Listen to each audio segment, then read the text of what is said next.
All right. Hey, everybody. If you can hear me, post in the chat and let me know you guys can hear me and we're live. Should be on. Awesome. Great. Good. Well, welcome everyone. Hey, Chelsea.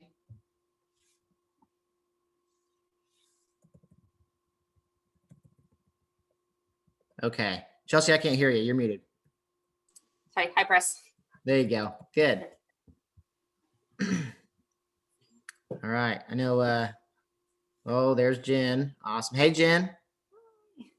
You're muted. We can't hear you. Hi, Press. How are you, buddy? I'm great. How are you? I'm good. I saw your dad about a month ago. He was in Branson, and I got to show him a house. Oh, that's awesome. He's buying up. He's trying to hang out with Johnny Morris and buy some of the land he's doing. So I know. I showed him Jim Hagel's house, who is one of my neighbors down at my lake house, and so. Awesome. I did not hug him or spread any germs, but I wanted to. Do you have a lake house on Table Rock? I do. I'm on Idlewild, which is basically if you go across 86 Bridge, you know where, well, clearly you know where that is. So you go across 86 Bridge, you take that first right and you come back around. So it's facing the bridge. It's all 3 acre tract. That's awesome. How cool is that? Well, very cool. Dana should be on here in just a minute. Chelsea, does she have a special link? She does. Let me resend it to her because she's asking me what the I texted you too. I couldn't get in. Oh, no. I texted Dana. I was like, I'm trying. Yeah, the password's team, right? Team. Yeah. Yep. All caps. Team all caps. Well, it doesn't help anyone on this call because everyone on this call is already in. Figured it out. We're in. We got it. Welcome. Okay. Awesome. Hi, Jen. How are you? I'm great. How are you? Good. You look beautiful as always. Thank you. Same to you. Same to you. We have we are recording, just FYI, because we have several people that are hopping on late, hopping off early. And so yes, so awesome. I'm very excited to do this. Thank you for taking the time. This has been one of the most requested classes that we've had in regards to people saying, how are these people building like smaller but really mighty and profit teams? And so I think, I don't know if Preston and I've talked about this. It seems like we have a lot of people that maybe the whole mega team, you know, the 100 agents kind of freaks them out. And so this is a little bit more manageable for them. Yeah, that's right. Yeah, perfect. So we're excited. And you always bring the best. So actually, I don't know about that. Actually, Blair just texted me and she's like, I'm stuck not in front of my computer. And you know, Jen is my favorite. Will you please record? Oh, I love Blair. I'm so sad that I don't get to watch Dan eat cheese sauce off of Jimmy though, this time around, right? Like that was last time. He had a chip and I was like, oh, this is why you're not invited places. This is why you can't take him anywhere. We can't have nice things when he's around. He's spilling cheese sauce on Jimmy and flirting with Linda and, you know, all the good Oh my God. Too funny. Okay. So let's kind of kick it off. I don't know, Jen, do you have a kind of a flow you want to go through? I'm here to serve whatever you want me to do. Okay, so I think what would be best, in my opinion, would be if you kind of walk everybody, well, maybe give everybody first a little backstory about the team and about you. And then from there, if we can kind of go exactly through how your team is structured, who runs what, how are people paid? Basically, what people want to know is how can they blow it up with a showing assistant kind of ISA strong buyer agent model. Got it. So I'll just run through like my story, the transition into running the team, and then the specifics within the team. And then later, if somebody wanted like an org chart or something like that, I could certainly go ahead and send it. Okay, that would be awesome. Sweet. Hey, Dana, before we jump in, you might want to share, we're doing webinar style. It's a little different than what we're used to on Zoom. So you want to give them a little bit of like what to expect webinar versus normal meeting? Yes, great idea. So yes, so we won't be able to see everybody. We really wanted to just not have distractions and have Jen and then Adam kind of be the main focus. So if you have questions, please type them in the chat. I'll monitor the chat and make sure that I filled them for Jen and then for Adam. And then if you, when she finishes, if you have a question that you'd like to unmute yourself, you can just raise your hand and we'll reach out to you and we can actually bring you as a panelist and you can ask your question live. Awesome. Perfect. All right, Jen, take it away. Okay. Well, first of all, thank you for having me. So it's great, I get to see a couple of you. It's great to see you, Dana, and you, Press. Thanks for having me back. I'm glad we didn't ruin it the last time when we were in person. So for those of you that don't know me, my name is Jen Davis. I am the CEO of Holt Homes Group, which is located in Springfield, Missouri. I have been on our team for 8 years. So started as our lead buyer specialist. Dan Holt is the founder of our company. And he offered me a job, 9 years ago, and I turned him down for about 6 months before I said yes. So when he offered me the job, it was a really kind of a very small company at that point. I think he was selling less than 100 homes per year. I came on as the lead buyer specialist. And Dan was really the first person that ever sat down with me and said, hey, a buyer agent role is not a less than role. You're going to be an empire builder within our team. So what I'd like to do is bring you on and let's build out the buy side so that it's different. It's different than anybody else has ever done it before. So the initial meeting with Dan, he actually had a business plan, and it was very much how to grow a big buy side business and how to build a team within his team. And so the interesting part on that is I had worked for another brokerage before. I was with another brokerage, my biggest year ever. I closed 16 houses and thought it was a really big deal. I have young kids and trying to find the balance between working with buyers and still being at home was kind of an interesting mix.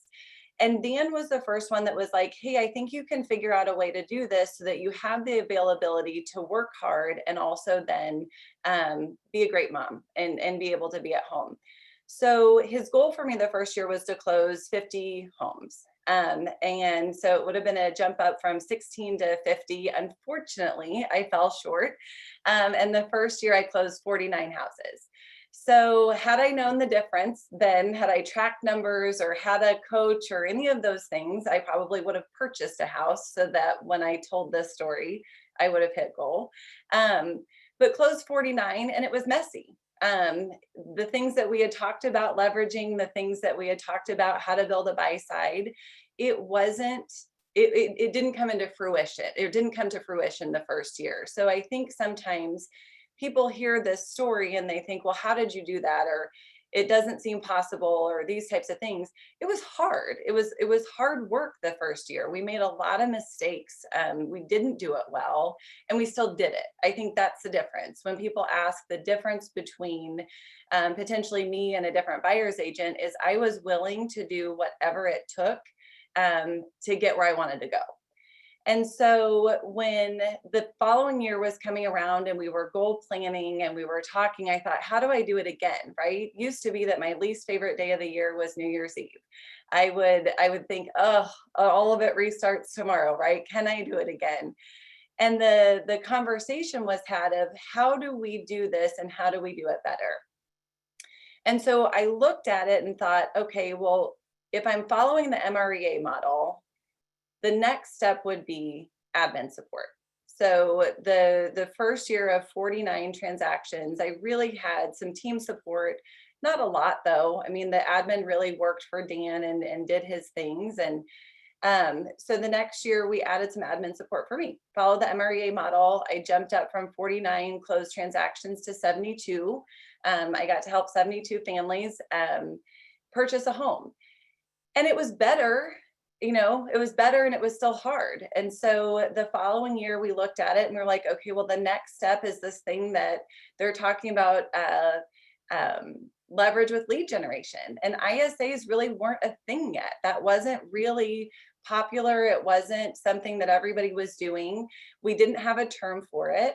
And so we brought in someone that was just going to be like a client care lead nurture type person. Hey, So Jen, can we yeah. pause for 1 second? Okay, when you brought on that admin number one that allowed you to get to 72 units, like what specifically did that admin do for you?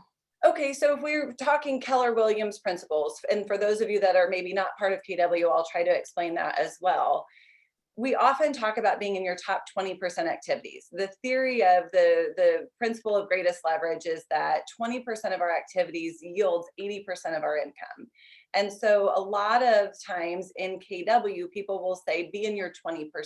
Your 20% is your strong, it's your strength zone. It's your moneymaker. It's your high ROI, right? It's your dollar producing activities.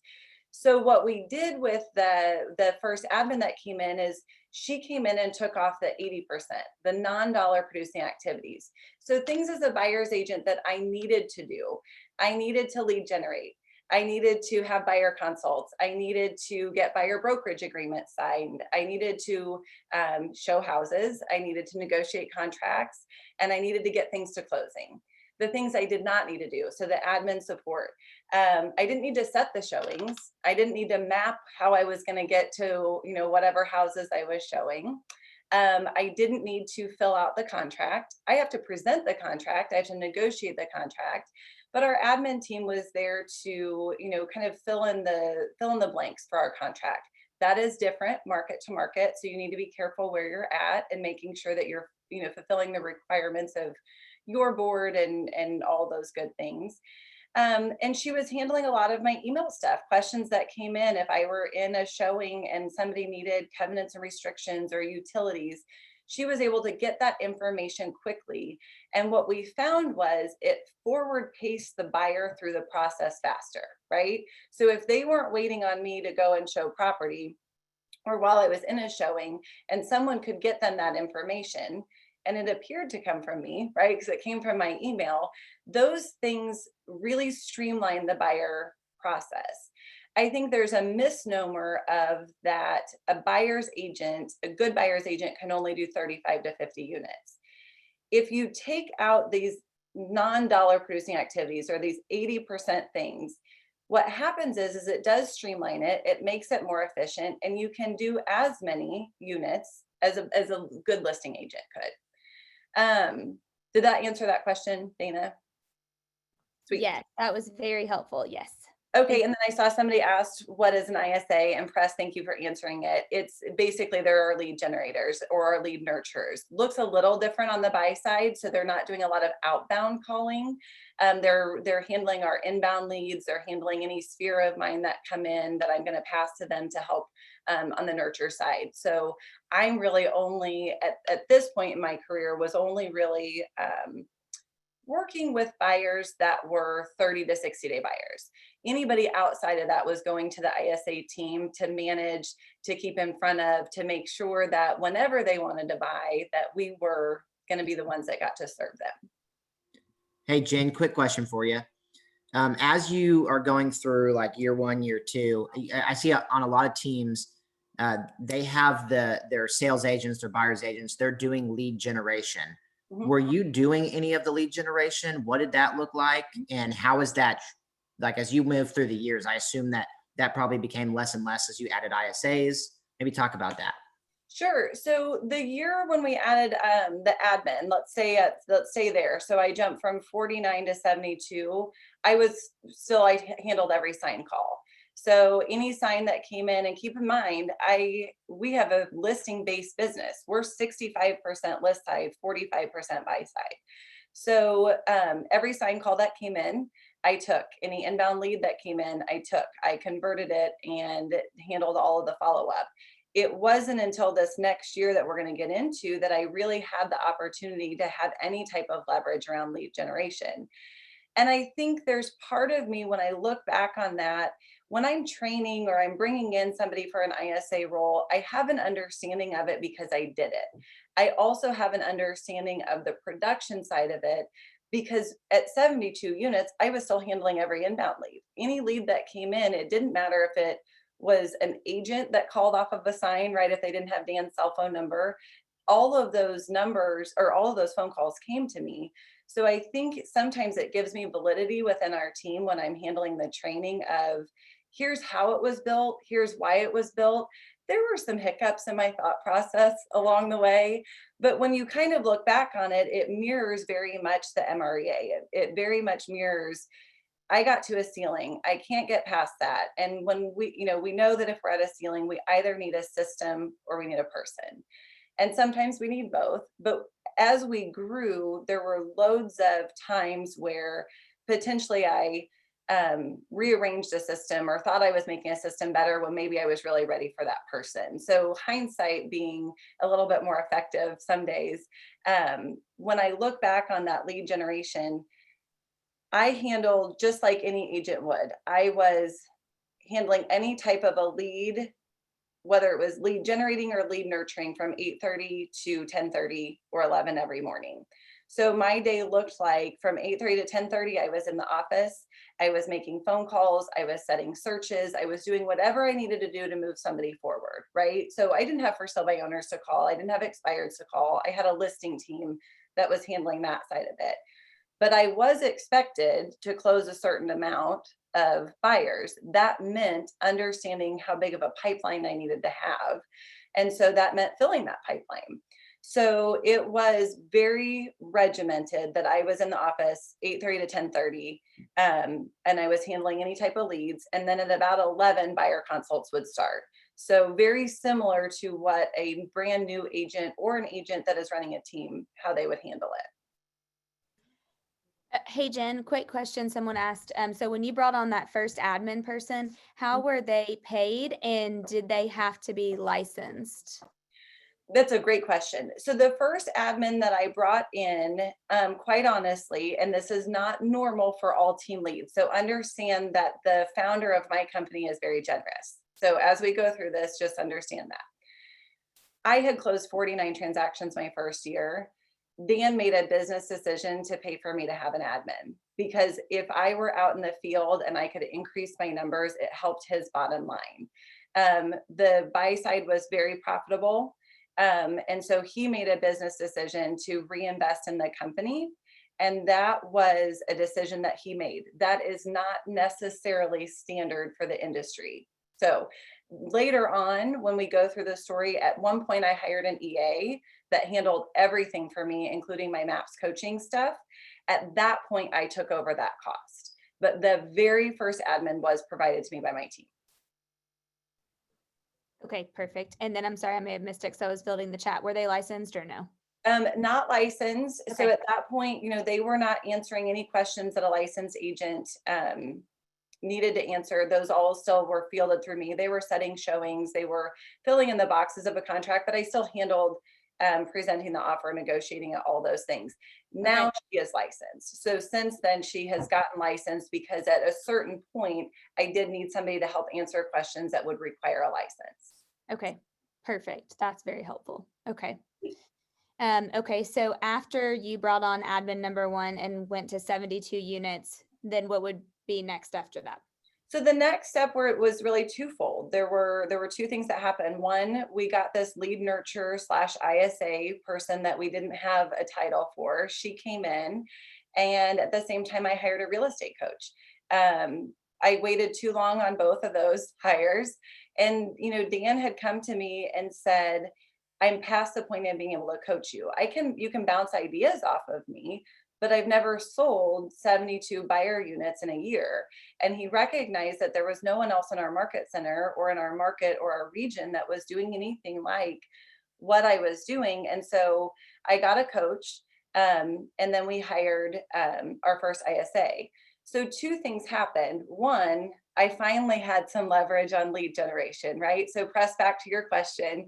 During this period of my life, I still had those hours of 8:30 to 10:30, but instead of fielding every call, I was focused on the buyers that could buy right now. And then our ISA at the time handled any type of nurture that needed to happen, or that needed, any calls or information or anything that they needed to get. She was able to step in and provide that leverage for me. So I still had lead generation. It just was more focused. So if we go back to that 80-20 rule, instead of me being spread thin over every person that potentially raised their hand and said, I want to transact in real estate, I actually got to work with the people that were right now, that said, I can do it right now. And I was able to move them through the process. The same time, the next piece was that coach. And I had a coach that really was able to shine a flashlight in every aspect of my business. We were able to go from, and when I talk about that, the example would be, at that point, I was showing 6 to 7 houses before somebody would write an offer. I didn't have a great buyer consult or strategy session or whatever you want to call it. It was very reactionary. I was kind of, flying by the seat of my pants. And he was able to say, wait a second, there's a better way to do it. There's a better way to set expectations. There's a better way to handle buyers so that we can streamline the process. And so that year I went from showing an average of 7 to 8 houses per buyer, 6 to 7, somewhere in there, to I showed 3 to 4. By the next year, I was only showing 2 houses per buyer. So when people say, well, that can't be done, or it can't be done in my market, believe me, I thought that, right? I thought that it was never going to happen. I thought that time it was more of a buyer's market. There was more inventory than there is now. Now the inventory is doing the heavy lifting for these buyer's agents. So there really are only 2 houses. But I had to learn to script around it. I had to learn how to set the expectations with the buyers. And what that allowed me to do is that year, by those 2 pieces of leverage, I closed 110 buy-side units. So when I talk unit count right now, those were no listings. I did not handle listings. It wasn't that Dan said I couldn't, I didn't have time. It made more sense for me to pass those to Dan to handle the listing side. We had a pay structure for that. So I got a bonus off of listings that I brought in. And I didn't count in my unit count. When I talk buy-side units, it's strictly buy-side units. Okay, Jen, hold on one second. This is so good. Okay, we're getting a lot of questions. Dana, before we get into questions, can we just for a second, in the chat, just see some mic drops or something? Because 110 buyers. Yeah. I mean, that's incredible. And this is part of what I love about KW.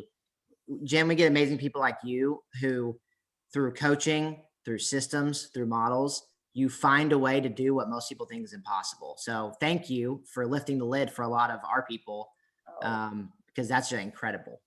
Well, I look at it and I think, I'm very fortunate to be in the position that I'm in, and I'm very grateful to be where I'm at. When Gary talks about, having a world big enough for everybody to live within. Press, clearly your parents are really good examples of that. And I love them dearly, right? I have a blessing in my life that I get to know them.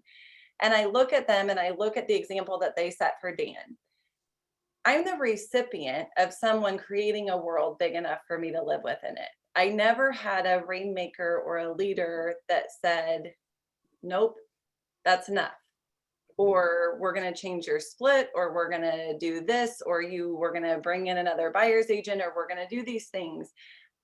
So when Gary talks about it, you look at it and you think, I want to be that person, right? I want to be the person that pushes the envelope, that creates a world big enough for everybody. But when you look at it, I'm the recipient of someone doing that, right? So when I look at the opportunity to speak at something like this, I think, well, I'm called in my life to be a good steward of my time, of my talent, and of my treasure, right? Awesome. It's because I've been blessed by so many other people. It is KW. That's what KW provides. And it provides all of these stories of people that are doing amazing things. And every day I'm amazed by someone within Keller Williams. Every day I'm amazed by somebody and what they're doing and what they thought was possible that, I probably would have been like, I didn't see that coming, right? Yeah. Love it. Love that. That's awesome. I just wrote that down. Time, talent, treasure. I love that. Okay. So a couple of I stole that from a sermon. So to be fair, I didn't come up with that on my own. It just stuck with me and I feel it every day. I'm like, this is my responsibility. I love it. I right? try to verbalize that, but never with like a 3T structure like that. So I'm here for it. I'm using that. Okay.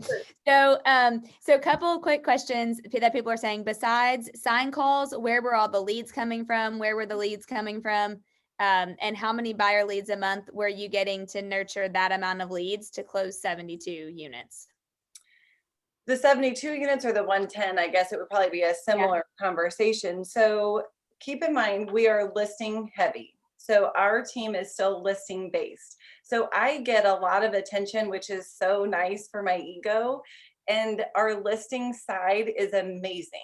So most of our leads came from signs in the ground. Keep in mind that this was 2014, 2015. There were no other ISAs in our market center. There was nobody that was converting leads on the phone like we were converting leads on the phone. So a majority of our business still today is what we call Google Voice. Those are our sign calls, right? We have a Google Voice number set up, and that's 20% of our buy side leads. Now we've got the number on every sign. It's a number on every sign, and it's on all of our internet market. It's on every marketing piece that we do. So when I say that I would get, like, you think about the number of sign calls that we get to convert that amount of business, you also think about the number of agent calls that I would get of people that were upset with Dan for not calling them back. So like there's that too, right? So we had 20% on were Google Voice. At that point, 30% were Sphere or past clients. So I had been in the business 5 years ahead of joining KW. So I had past clients. Dan, if you know him, know that he has a huge personality. He was a Springfield police officer, then he was a builder, and his dad was a pastor of one of the big non-denominational churches here in Springfield. So he had a very big footprint in our community. He was born and raised here. So there was a lot of business that just came because people liked him and wanted to do business with him. And then the past clients.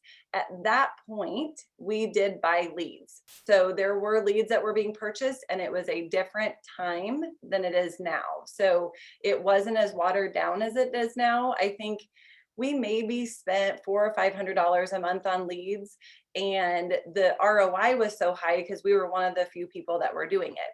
Now, do I feel some fault in what's happened in the industry with leads? I do. Looking back, I think we would have done things differently. And it's part of our story. Those are the things when you look at hindsight being 2020, you're like, we opened that door. Yeah. Are there any lead source? Are there any additional sources you would add to today's business other than the sign calls and the past clients and the sphere of influence that you're getting buyers from right now? Open houses we're doing a great job with, probably more so now than before because we're intentional about it. It also is inventory is at it's so small that people are trying to go direct to a listing agent, and then they get there and our buyer's agents are there. And then the campaigns through Command. I mean, so we're buying those types of leads now. We're doing campaigns through Command. And I think last week ran one. I think we had 1,500 people that saw it. And then we had, I can't remember, 150 or 160 people that gave all of their information. It worked out to be under $1 a lead. So certainly worthwhile. Yeah. Jen, really fast, just because we have had a lot more people hop on them than right when we started, close to being on time. Will you share your 2020? What was the team's production in units and GCI? Oh, sure. Yes. So 2020, our production, we closed 538 units. We have a team of 20 people. Of those, 26 were in production. So we are very admin focus or admin heavy. So our production people do a high unit count. I think it's why they stay, right? They can do a lot of units. We leverage everything else off of them. Our average sales price is $200,000, and we're able to make them the money that they need to make in order to stay. I do run the team now. We've all I guess, come back full circle on the rest of that story, but I run our team now. When I took over, we were at, I think, 22, 23% profitable. And last year we closed out our books at 42% profitable. Wow, great job. That's amazing. Love it, love it, love it. Okay, we'll go back into that later. I just wanted to hopped on. Someone asked, when looking for an ISA to hire, what qualifications are you looking for? How much should they get paid? Do they need to be licensed? Anything on that? Absolutely have to be licensed. If they're going to have a real estate conversation, that's a must for us. So we do pay for their licensing. We typically are picking people from outside of industry. Ashton, our director of lead generation, probably could tell you more what she looks for in the interview, but I can tell you she's the best that I've seen. And if I were looking for her, I would say someone that's a self-starter, someone that has a high sense of urgency, that's ready to run the ball, right? They may not understand all the plays, but they're ready to go. And somebody that, you know, young people, we hire a lot of young people on our team, and the ones that are best in that role have some maturity to them, whether that's through age or through years of experience or just what their life story might be. It's a hard job. It's a foundation of your business. They get a lot of no's.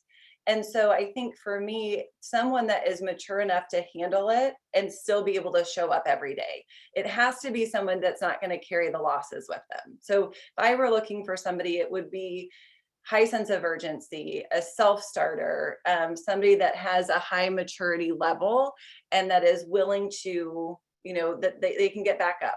There's some history of whether that's a sports team or potentially some issue within their family as they were growing up, but something that's there that says if something doesn't go my way, I'm still showing up really at a high level the next day. Yeah. What do you remember where you found Ashton? She was in business to business sales. So she was in a call center. Okay, perfect. Okay. Let's see. Okay, let me just real quick. Yes, what was your call with my director of lead gen? That'd be fine. Did somebody ask that? Yeah. Yeah, can we get a Zoom, Rob? Yes. Okay. Let me go back up really fast. Would you care to share what your split was with the buyer agent in that scenario? So my split with the team was always 50-50. It never changed. So as I added leverage, showing agents and those types of things, that was adjusted out of that 50-50 split. So I see all of these teams that do these sliding scales, right? They're like, well, if you close this number of units, we'll take you up to 60%. Or if you bring in this, it's a higher percentage. That was never the case. So when I first met Dan, the conversation was, if you want to make more money, you can either sell more houses or increase your average sales price. The split never changed. So just as a perspective of that, by the time I was transitioning out of the buyer agent role, I had closed 225 buy-side units 2 or 3 years in a row. My split never changed. It wasn't that I said to Dan, hey, now I'm like 50% of your business or 45% of your business. I think I would like this. There's less cost on the buy side or whatever else it is that these agents use to try to get rainmakers to give them more money. That was never the conversation. I knew if I wanted to make more money, I could either sell more houses or increase my average sales price. Those were the two options. Yeah, love that. Okay, love it. Press, were you gonna say something? I was just gonna say, Dana, that it's such an important point to like really. I wish we could spend a whole Zoom on talking about that right there, because in the conversations, Jen, you know this. You talk with a lot of teams. Dana and I do as well. So many times they are sacrificing their split with the agent because that they think that's the only thing they can do to help that person stay with the team. They disvalue every other piece of value on the team, and the truth is, sometimes the best thing you can do is go help them make more money and do exactly what you did, where it was find more leverage in your life, get more things off of your plate, bring an ISA on to help. So I just love it. You were doing it at a time when there was no one to look at. Now, at least, we have you to look at and say, like, Jen did it. If Jen can do it, we can do it. Well, if I can do it, anybody can do it. You look at it, I mean, you'll hear from Carrie and Adam here in a little bit, and they're doing it better than how I did it. I mean, that's the evolution of, of trying something new, is that it gets honed and the skill gets better and the talent gets better. And I look at it and I think, Kathleen's been on our team since 2016. She was the OG of showing agents, right? I don't know of another one that's been in a role longer than she had. And she's now a buyer's agent on our team. And as a showing agent, made 6 figures in Springfield, Missouri, right? So she was making, when I hired her, $35,000 a year at a bank. and doubled her income in the first year and has continued to go up till she got to 6 figures as a showing agent, became a buyer's agent, and her income level has really stayed the same because because once she became that, I was no longer her leverage, right? I'm no longer negotiating her contracts. I'm no longer handling her inspection notices. So there's a give there of what her top 20% activities are. It went from solely showing houses to now she has to fit in the negotiations. So the income level is pretty close to the same. She's just doing fewer transactions. Yeah. But we don't have a member on our team that's higher than a 30% split right now. I mean, Okay, so, that's and our longevity is, you know, Kathleen's been here since 2016. I've had Cody for 3 years. Even our listing agents have been here 3 or 4 years. So we've figured it out on the buy side with how we paid the showing agents, and I know we'll get into that. And then we replicated it on the listing side. The reason we're at 42% profitable is because our cost of sales are in line. Mhm. Yeah. Okay. Well, that's actually what we're getting several questions on is how are you paying that? What's the pay structure for the ISA? Actually, before we get to that, did your director of lead gen start as an ISA and grow into that position? Shelly is asking. She did. She was an ISA so our first ISA left about a year and a half ago to become a MAPS coach full time. And Ashton was her next in line, right? She had been on the team for a long period of time, was well trained, and then stepped into that space after we redid a 30, 60, 90. So guys, hear this, just because of longevity on a team doesn't mean they organically get the next spot, right? So when our first ISA left, or our director of lead generation left to become a MAPS coach, we celebrated that for her and with her. And at the same time, it didn't automatically mean that Ashton was going to fill those shoes. I did a KPA with her. I did a 30, 60, 90 with her, and I re-offered her a job because it was a different job. I think people miss that when people get a promotion. So for a showing agent to turn into a buyer's agent, it's a whole other KPA. The personality profile or the the KPA process doesn't get short-sighted because that person's already on your team. You still have to go through that, and you still have to re-offer them a job with a new contract, with the new terms. And so yes, Ashton was an ISA, transitioned into a director of lead gen. So salaries on ISA, Ashton's is different because she's the director of lead gen. Hers is higher, 45,000 plus, I think, 7%. So who all, let's back up. Who all's on a salary? And like, let's pretend you're still the buyer's agent and you have the admin, showing specialist, ISA. Who's on a salary? How much? And then we can go like bonus maybe from there, if that's okay. That's great. So when I was a buyer's agent, the salary positions were the showing agents. It was $18,000 a year. The reason I came up with that number is it's half of the median income in Springfield, Missouri. So I wanted someone to become a team member. I did not want a door opener. I did not want somebody that was going to be short term. And the fastest way to be able to set high standards or expectations is by having somebody believe in the team and buy into it. We were able to do that with salary. And then and then they had a bonus structure. So the bonus structure was 12.5% of anything that they closed. So I had one showing agent for the first half of 2016. And by the time we got to like April or May, I needed a second one. So I had 2 showing agents. So it was always just the 3 of us on our side. So the years of the 225 units, it was me, 2 showing agents, no listings counted. None of that. Those numbers were always just on the listing side that Dan utilized those numbers. So that was their salary plus bonus. ISAs, so not a director position, but an ISA, Right. $24,000 a year. And then a 5% bonus on anything that they close. Okay. So the 12.5 and the 5 came out of your 50.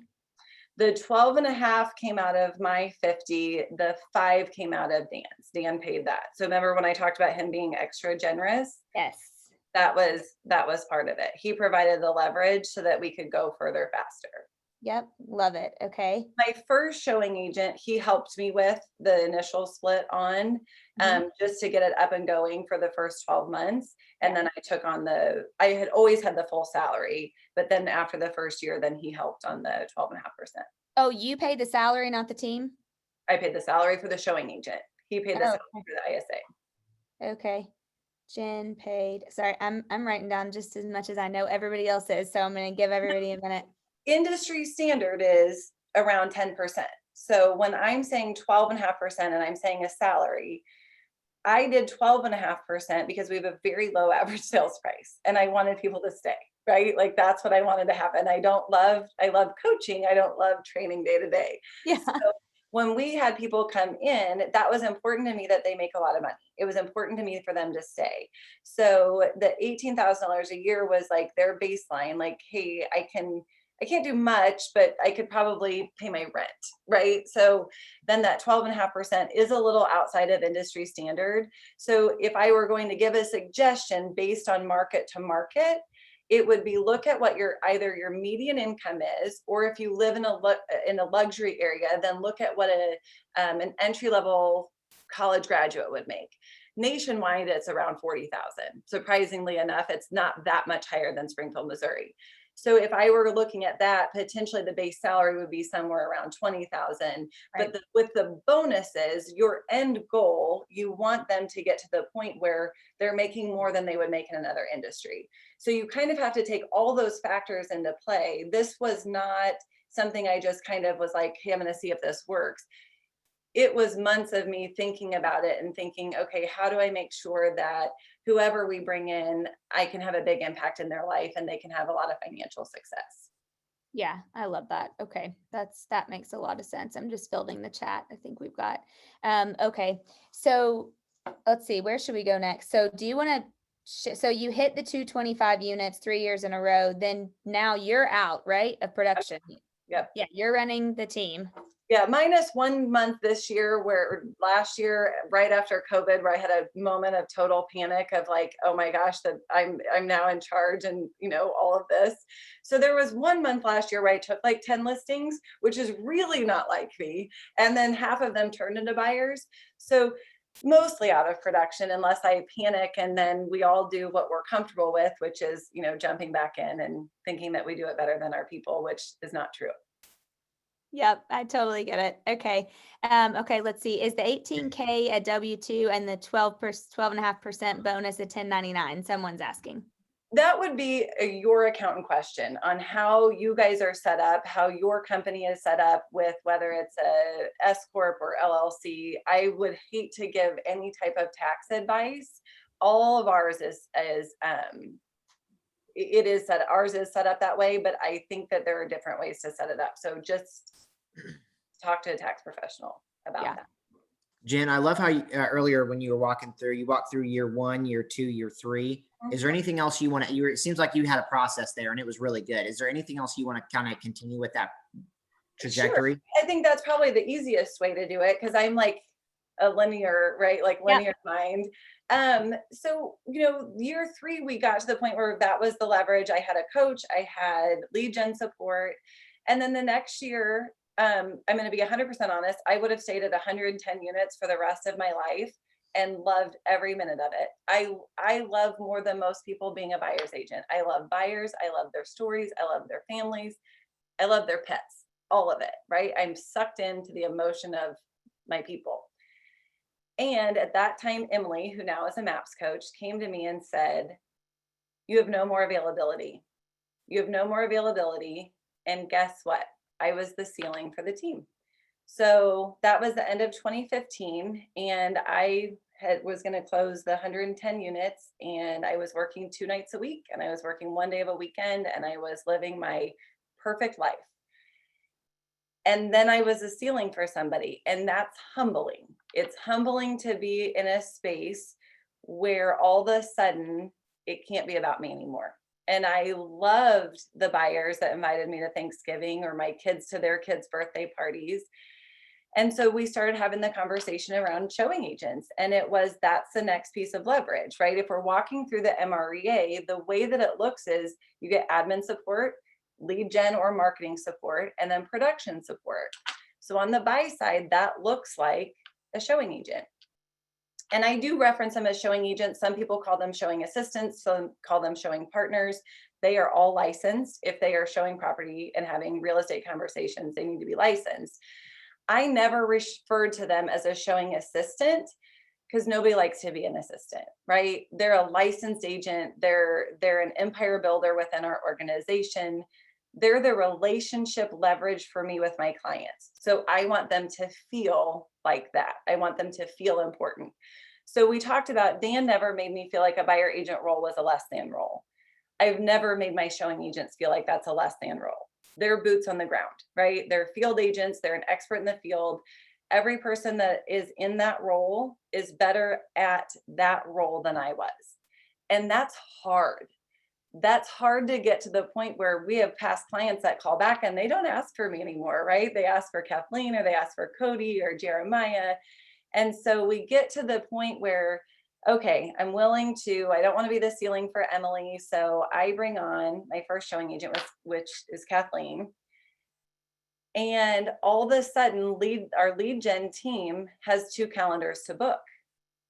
So my year went sideways.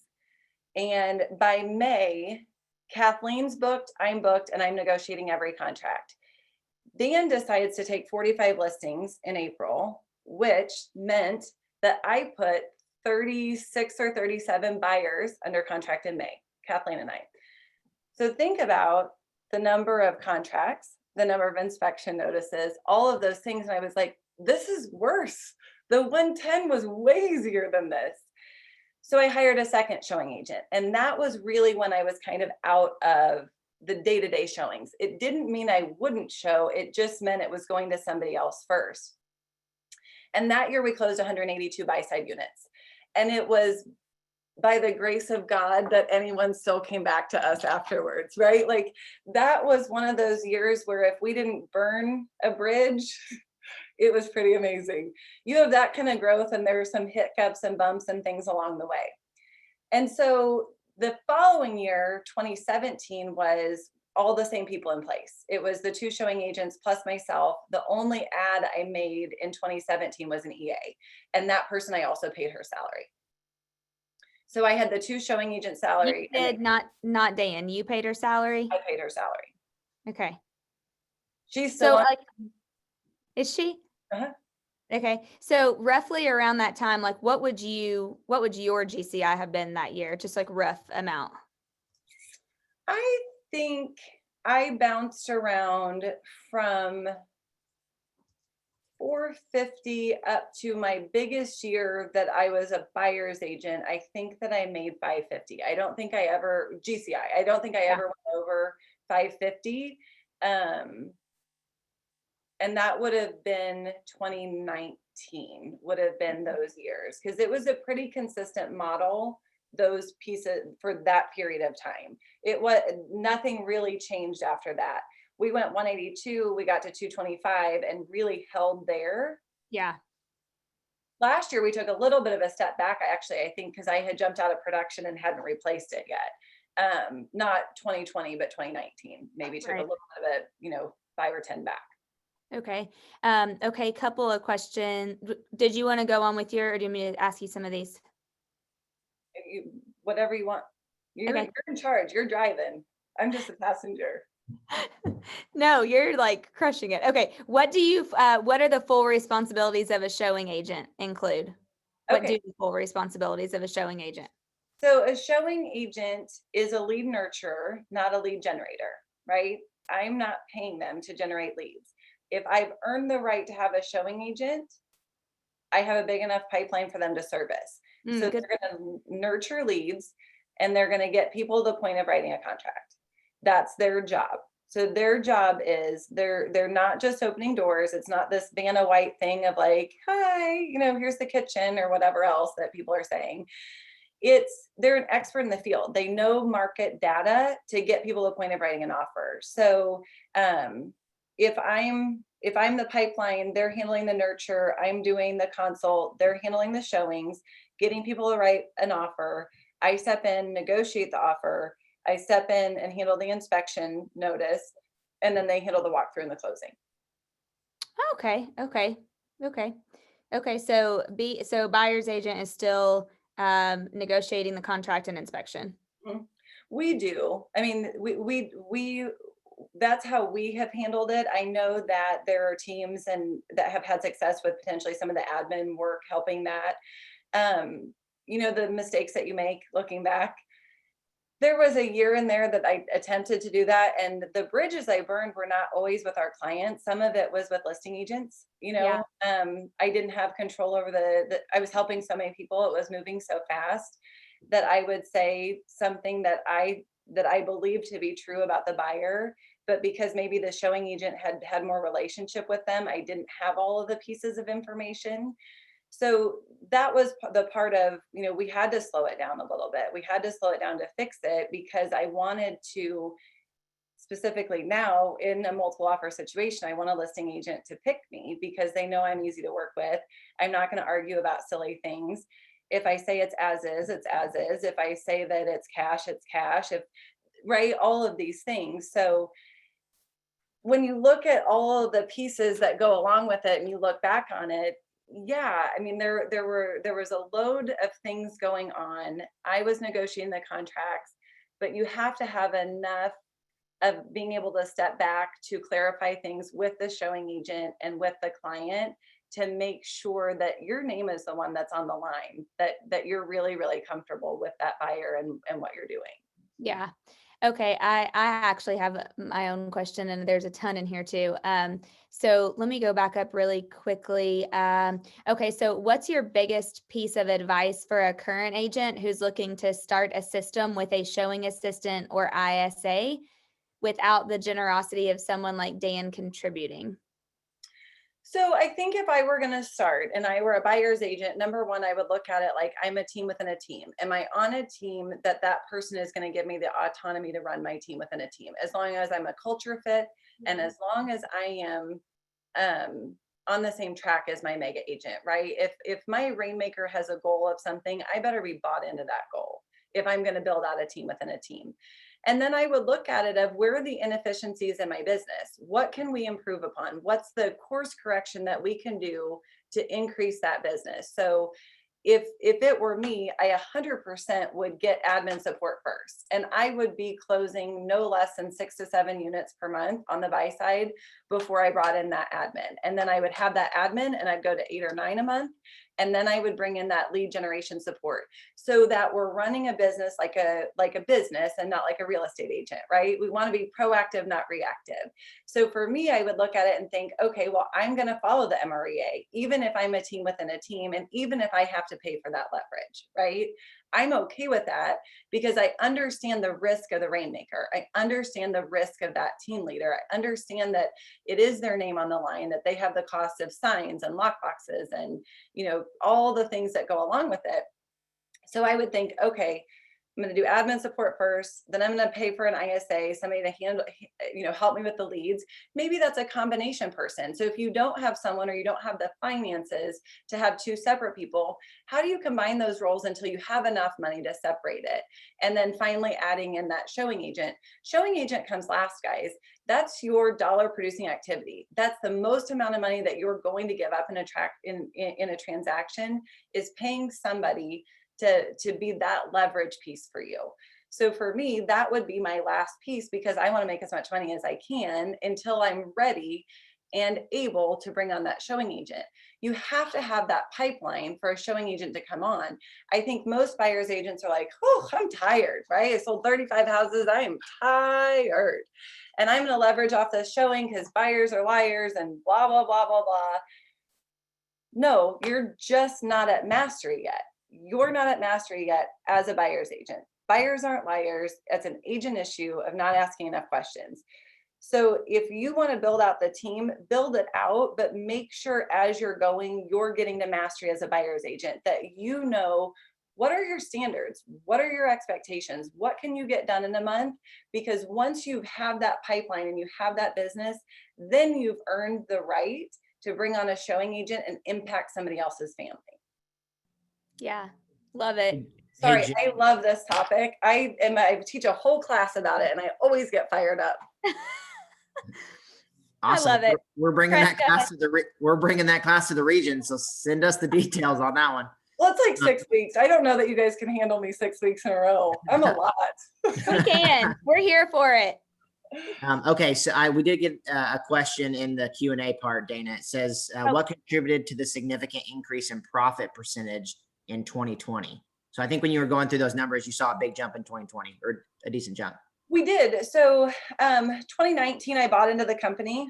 So Dan had a valuation on the business. I paid in. I bought 50% of the company and took 6 months to transition into the CEO. So I think, maybe when I was there last year, I had just transitioned into the role. And it was a matter of being really intentional with where we were at. Keep in mind, we have a low cost of sale, the way that we've set this up, but it was really well defined on the buy side. It was not as well defined on the listing side, because up until that point, Dan had been the primary listing agent. So it was making sure that bringing in somebody, making sure that we could replicate the buy side on the listing side. And then it was being really intentional about where we were spending money. What was ego and what wasn't? I heard Ben Kinney say one time that you spend money for 3 reasons. One is your ego, one is the client's ego, and one is an actual expense that you should make. And so we went through line by line. Keep in mind, I didn't know how to be a CEO. I really wasn't super confident in a P&L. So I changed coaches. That my coach now is really hard on me on the P&L. Who is your coach now? Craig Zuber. Who was your coach when you were a BA? Aaron Hurd, best buyer's agent coach there is. He's fantastic. If you need a coach and you're a buyer's agent, that's who I would go after. So. There you go, Jay. There you go. Okay, sorry to interrupt. Keep going. Yep. So the difference was I went to our accountant's office every day, or every week on Wednesdays. I would show up at 9 with Dan, and Dan would sit there in exhaustion and annoyance because, he has like 12 things going on that he wants to get to. And I went line by line through every credit card receipt. I was like, I don't know what this is. What's this expense? Where does this go? And we reallocated some things, right? We were looking at what were we paying? We also, at that time, when Emily moved over to becoming a MAPS coach, she had potentially been overpaid for the role. So when we reallocated those funds, that happens sometimes, right? When you're building a business, sometimes you overpay for the role, and that's okay. Those people earned that to help you build it.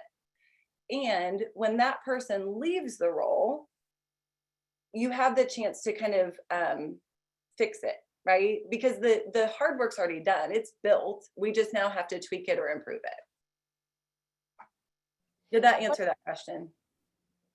Yeah, that was great. Dana, we're getting, I think a couple people are asking some of the same questions.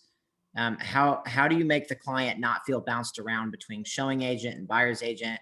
How do you handle a smooth transition and like the objections you get around passing someone from person to person? Oh, yeah, actually that was my question too, Press, because one of the things Stephanie said, I've heard it on my own team, is Stephanie said it's hard to imagine writing an offer on a home that I haven't seen. It is, until you do it, and then it's amazing. Okay, speak about all of that. So I think you have to understand our process. So when I was referencing how many houses we show, go back to that and go back to the efficiency of that. If I am working with right now buyers, so I do the consult and one of two things happens. If they're a right now buyer, they go out with a showing agent. If they're not a right now buyer, I'm still doing the consult, I'm still getting the buyer agency agreement signed, but they're probably going back to the ISA that they initially met. There's really not a big pass at that point, right? They've already met the ISA. That was the first initial impression that they had.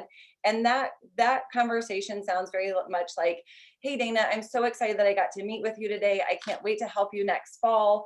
As you know, the market is moving so quickly. I want to make sure that I keep you up to date on the market. Ashton, that you talked with when you called in, she and I are going to continue to send you things so you have a really clear picture of what's happening in the market.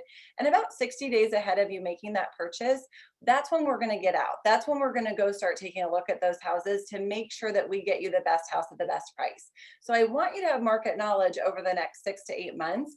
And then when we're ready, we're really going to ramp up, getting you into houses. So that's no big deal, right? I've had the consult, I've met with them, they face to face, back to the ISA. somebody that's a right now buyer. They're looking now. If you know your business and you know the inefficiencies. So Erin, when I was referencing my coach earlier, that had the flashlight in every aspect of my business, it was painful. It was painful to go through it, but we went through the consult, we went through the expectations, and we went from 7 to 8 showings to 2 to 3, 7 to 8 houses to 2 to 3. So if you think about that, if you get to the skill level in your console that you only have 2 to 3 houses to show, then typically speaking, 90% of the time what happens is I do a consult on Monday. I send them the top 2 to 3 to 4 houses. Out of those 3 to 4, they pick their top ones. And I say, hey, press, thank you. I'm so excited, right? We had this great meeting. I'm so excited that you picked those 2 houses. Those are my top 2 as well. Looks like based on the conversation we had around your schedule that you really need to look, Tuesdays at 6 p.m. Unfortunately, tomorrow I'm already booked. So my top showing agent, Kathleen, is going to step in to show you the properties. And then I'm going to follow up with you right after the showing. I'm worried these houses won't make it until Wednesday. So are you okay for Kathleen to show you the property? Always yes. They don't care. She's the top one, right? Everyone's the top one. I would say Cody's the top one. I would say Jeremiah is the top one. It's always a sell up. So then what happens is Monday we do the consult. Tuesday they go out. Probably Tuesday night they're writing an offer. I'm back in it. I'm calling press and saying, oh my gosh, I'm so excited. Kathleen said you love 123 Main Street. She said this, she said that, blah, blah, blah, blah, blah. I pulled the CMA, fair market value is this. Are you prepared to make an offer? Press says yes. I get the terms. We write it up. I've not missed, right? I did the consult Monday. Kathleen showed Tuesday. I'm back in it. It's no big deal. Say press doesn't find a house. I still call them. Hey, press, I'm so sorry. I totally blew it. I wasted your time. I really thought you were going to love 123 Main Street. Tell me what about it didn't work? What did I miss? I'm doing a regroup script at the time of this of that second house or third house. We're not going past it before we regroup. So when people say buyers are liars, the thing that irritates me about that is it's not true. That's an agent issue. If I take press out to look at 10 houses, that's me. I've not set expectations of the market. I have not gotten his criteria, or I haven't gotten his motivation and timeline. And most of the time, it's motivation and timeline. It's very rarely criteria. Somebody asked about Erin's name, and it's I did that. Is it? How do yeah? H-E-R-D, like I heard you. Oh, heard. I thought you said Herd. H-E-R-D. H-E-A-R-D. H-E-A-R-D. Got it. Okay. Yeah. Thank you. That was my bad. Okay, perfect. Okay. Let me see. Let me go back up. Jen, I love what you said there. You said, I put it in the chat, you always sell up your team. Yeah. It's no different than when the admin comes into play. Aren't we so lucky? Jess gets to help us now, right? You know me, we're over here, we're finding deals on this house. We found the best one. I'm so excited. And now Jessica just gets to join us, and she's going to make sure that you have information every single step of the way. She's going to make sure that if I'm in an appointment and you have a question, that she's available. Aren't we lucky? Right? It's not a big deal. I think people worry about passing. But if that were the case, then how would Dan have ever passed me a buyer, right? It's still, my name's nowhere. People within Keller Williams know me, but not that many people in Springfield know me. It's Holt Homes Group or Dan Holt. My name's not anywhere. So when you look at it, that pass initiated from the Rainmaker to me as a buyer's agent.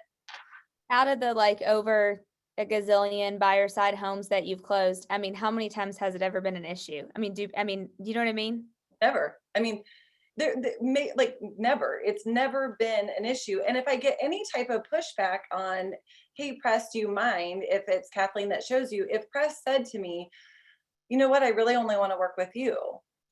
Okay. Well, then I know that there's something else there. I've not set up something else correctly. So then my options are, do I go with Kathleen and then make that pass? Do I keep it? Or why is it that why is that not going to work? But that has happened so rarely where someone said, no, I only want to work with you. Less than 5 times since 2016. Yeah. So when you are, okay, so let's say that you're not necessarily nurturing them at this point, they're under contract. Who's doing the communication with them? Is it the admin? Is it still the ISA or the showing assist? Who's like the, maybe even just the updates, the email communication or the call communication? So we have a checklist of what's an agent conversation and then what's a TC or admin conversation, and it bounces back and forth. So those people that know me or have heard any of my classes, I'm pretty hard on standards. Like, right, our standards are high, our expectations are high. I have expectations and standards around communication. So my expectation around communication is 3 to 1 calls to text. I expect there to be 3 calls to every 1 text message. Okay. So for us, it's lined out in a checklist. So once they go under contract, I'm clearly telling them as the buyer's agent, congratulations, you're under contract. I'm so excited. Here's what to expect next, right? At the end of every conversation is here's what to expect next. And then Amanda or Jessica or whoever the TC is jumps into it at that point. And then it kind of toggles back and forth, but that's all lined out within our team. So anything around setting up a home inspection or the closing or those types of things, that's admin work. Anything around an appraisal issue, an inspection, like an actual issue, we're not hitting closing date, that's an agent conversation.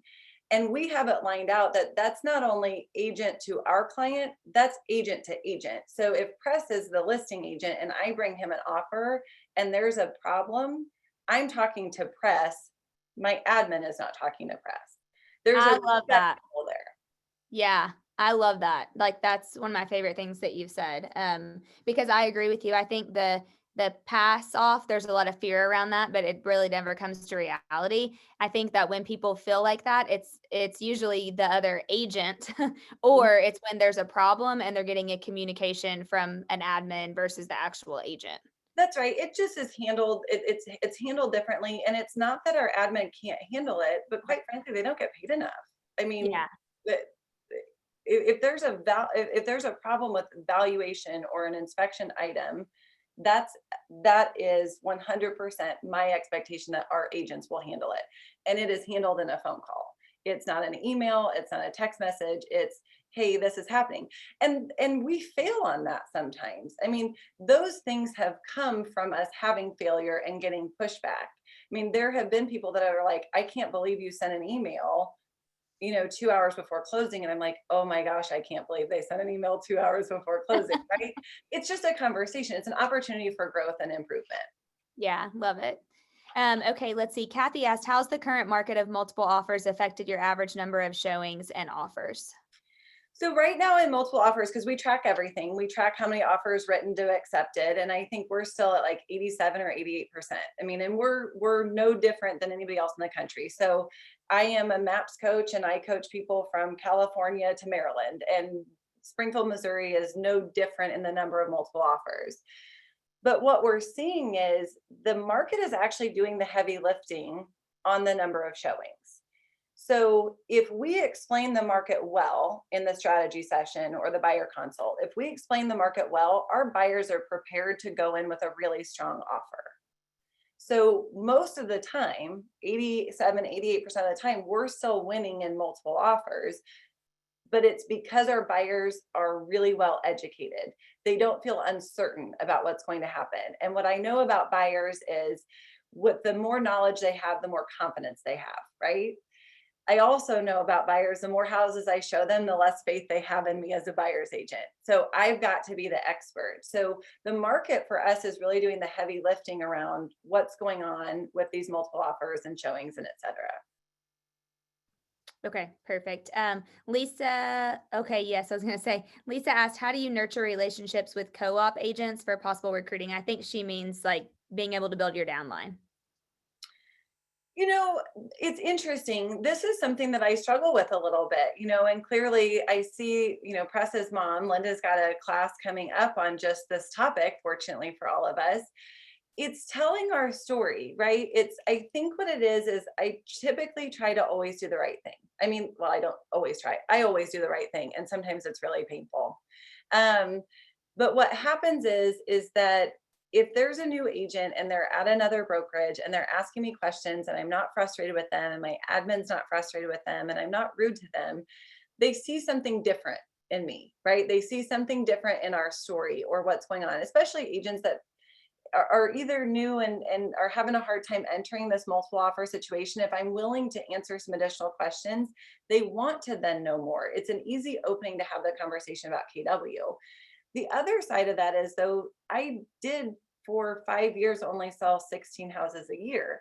The people that were at that brokerage have questions around, well, what changed? You know, I think initially right off the bat, they potentially thought that it was Dan or just that I got lucky on the team that I was on. But those questions come around. And I think it's being willing to slow down and being open to, here's what's different. You know, here's what's different about our company. Here's what's different about our culture. You know, I'm willing to help get you where you need to go. Yeah, Jen, said simply, you care enough to not just think the other agent's an idiot, doesn't know what they're doing. You know, why are they right? It's so easy to judge the other person on the other side of the transaction sometimes. What it sounds like is you just care about people and you care about them, their story, where meeting them where they're at. And it's simple. You ask them questions about them and how they're doing and, you know, how can you help them and things like that. It's not complicated, right? None of it's complicated. It's just being a good human, right? I mean, it is just, and I wear my heart on my sleeve. I mean, Adam and Carrie know me very well, right? They're in our market center. So when they come on, you know, Adam came down to tell me something a couple of weeks ago about a deal we have under contract, and I cried. I'd not met his person and I cried. It is one of those things, though, that there were years in there. And so I don't want everyone to think, oh gosh, she's like, never has a bad day or never yells at anyone. That's not true. I'm human and I have bad days. But there was a period of time in there that we were moving so fast that somehow some of those things got skewed. Like some of the core things of when you're chasing a goal or you're chasing certain things, you're so adamant on getting there that some of those basic human tendencies kind of go away. And so there were periods of time in there where I was not the person that was generous with my time and talent and treasure, right?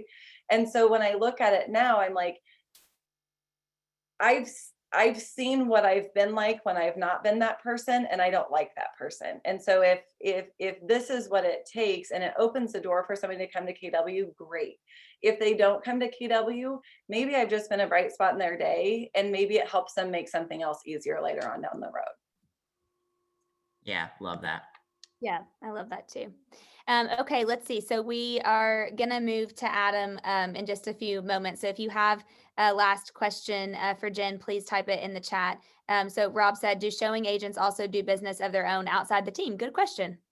Nothing outside the team. If they're on our team, they're a team member. So there is a bonus for their sphere. So just like if Dana sent a buyer here to me, I would pay Dana a referral, typically is 25%. That's what we would do for our team member. So it's pretty specific around what's considered sphere for our team, but they wouldn't do anything outside of our team. They wouldn't do any transactions on their own. Got it. Okay, perfect. Yes. Okay. Thank you, Press, for typing that in there. Lisa said, what's the difference in your consultation that got you to showing around 2 houses instead of the previous, I think it was 7 to 8? Mm-hmm. It's setting expectations, right? It's having the time to do a really thorough consult. What's important, like when you're going through the criteria, it's what's important about that. What's important about the bedrooms, bathrooms, you know, school district, whatever that might be. But really spending the majority of your time on motivation and timeline. It's when are they ready to buy? Why are they buying? What does it do for their family? What does it do for them personally? And then setting the expectations very clearly and saying, you know what, Dana, I'm so excited that we met today. I just kind of want to prep you for what's going on in the market. The market is moving so fast that most of the time we're having to make pretty fast decisions. And I don't want you to feel any pressure by that. I just want you to know what you're walking into. And so most of the time, what I found is that our buyers pick something in the first 2 to 3 homes that they take a look at. And occasionally it may go over that. And if it goes over that, that's fine. But I just want you to be prepared that this is why we have all of the things in line. We have your pre-approval in line. We have the expectation of what your closing costs are going to be. We know all of this information so that we can take the emotion out of it during an emotional time. So when you get ready, Dana, when you find that house and you're ready to go and you can picture having Christmas in this house, the last thing we need to do is have any additional emotion enter into the picture. So we're going to be really, really prepared walking into it. I also don't want you to think, oh gosh, I've only seen 2 houses. I'd like to see 3 or 4 more. By the time we see 3 or 4 more, your dream house is no longer there. And if it's no longer there, it's going to be really hard for me to recreate. And you're going to be disappointed in me. And you're going to be disappointed that I didn't explain this well. And I never, never, never want you to settle for a second choice house. So I just need to be prepared going in. Perfectly acceptable for us to find a house in the first 2 to 3 houses. So we're spending a lot of time in the consult. And then we're also saying, it's okay to buy one in the first 2 to 3, right? We're setting the expectation that most people do, so that way they're not like, oh, but my mom said I needed to look at 10 or whatever it is. Which is always what happens, by the way. It's always the mom. Yeah, always the parents or the grandparents. My poor kids, when they go to buy a house, I'll be like, nope, just buy the first one. Yeah.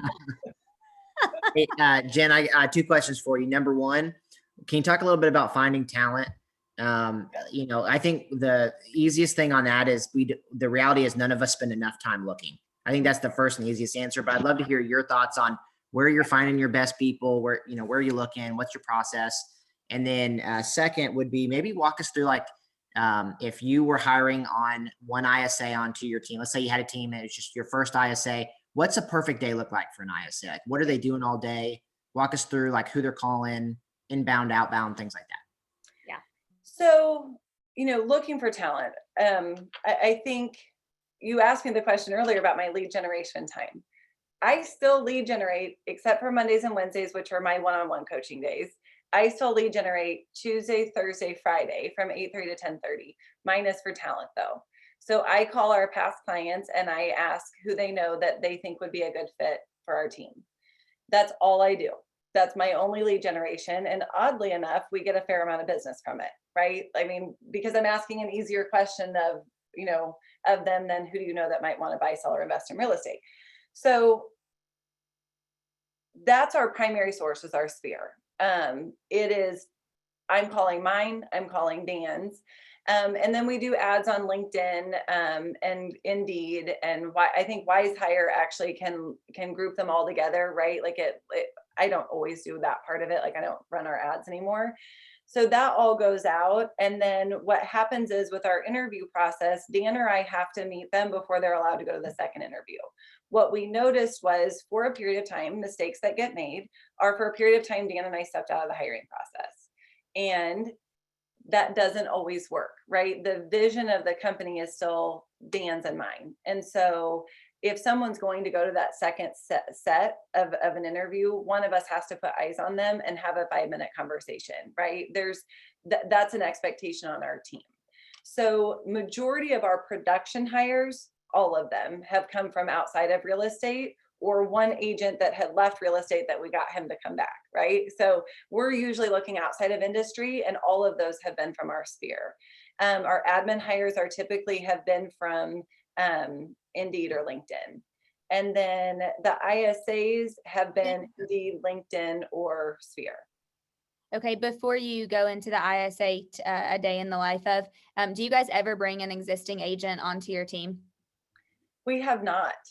We tried twice and didn't work, and now I'm a little gun shy. I think it probably works. I think that when we talk about standards and expectations, I'm really kind of hard to work with on that kind of stuff, because there's very little that someone could say to me that's like, that's not going to work, or I don't want to do that, because I'm like, I've done it. I've done it. There's no, you can't sidestep me and what I think you should be doing. And so it's really hard for people that have habits already built to fit in.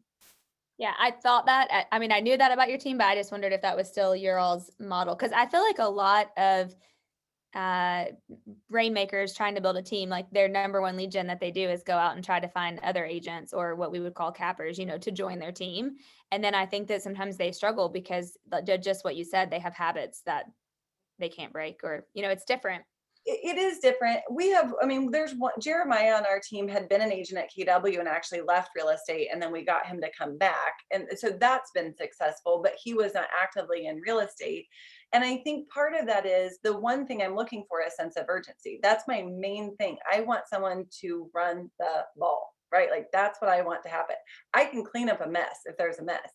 So when I look at it and I'm like, if they don't have enough of a sense of urgency, if they're providing for themselves and their family and they have no team support, how are they going to run fast enough to be on our team? Hey, that's such a great point. Great point. And so good. How can you give us like a real world example? Maybe one of the people you've hired, and I'm sure it shows up in life story, right? When you're going through the career visioning process, so somewhere in there, you're hearing this person has sense of urgency. Like, can you give us an example of what that's looked like? How you've what are the clues that have said this person has that? The easiest example, honestly, is probably Cody. So Cody, I had gone, our market center a couple years ago asked me to participate in a top 20% mastermind. And it was at a place where, you can have adult beverages. And so I show up and I'm supposed to present for like 30 to 45 minutes. And it's a top 20% mastermind.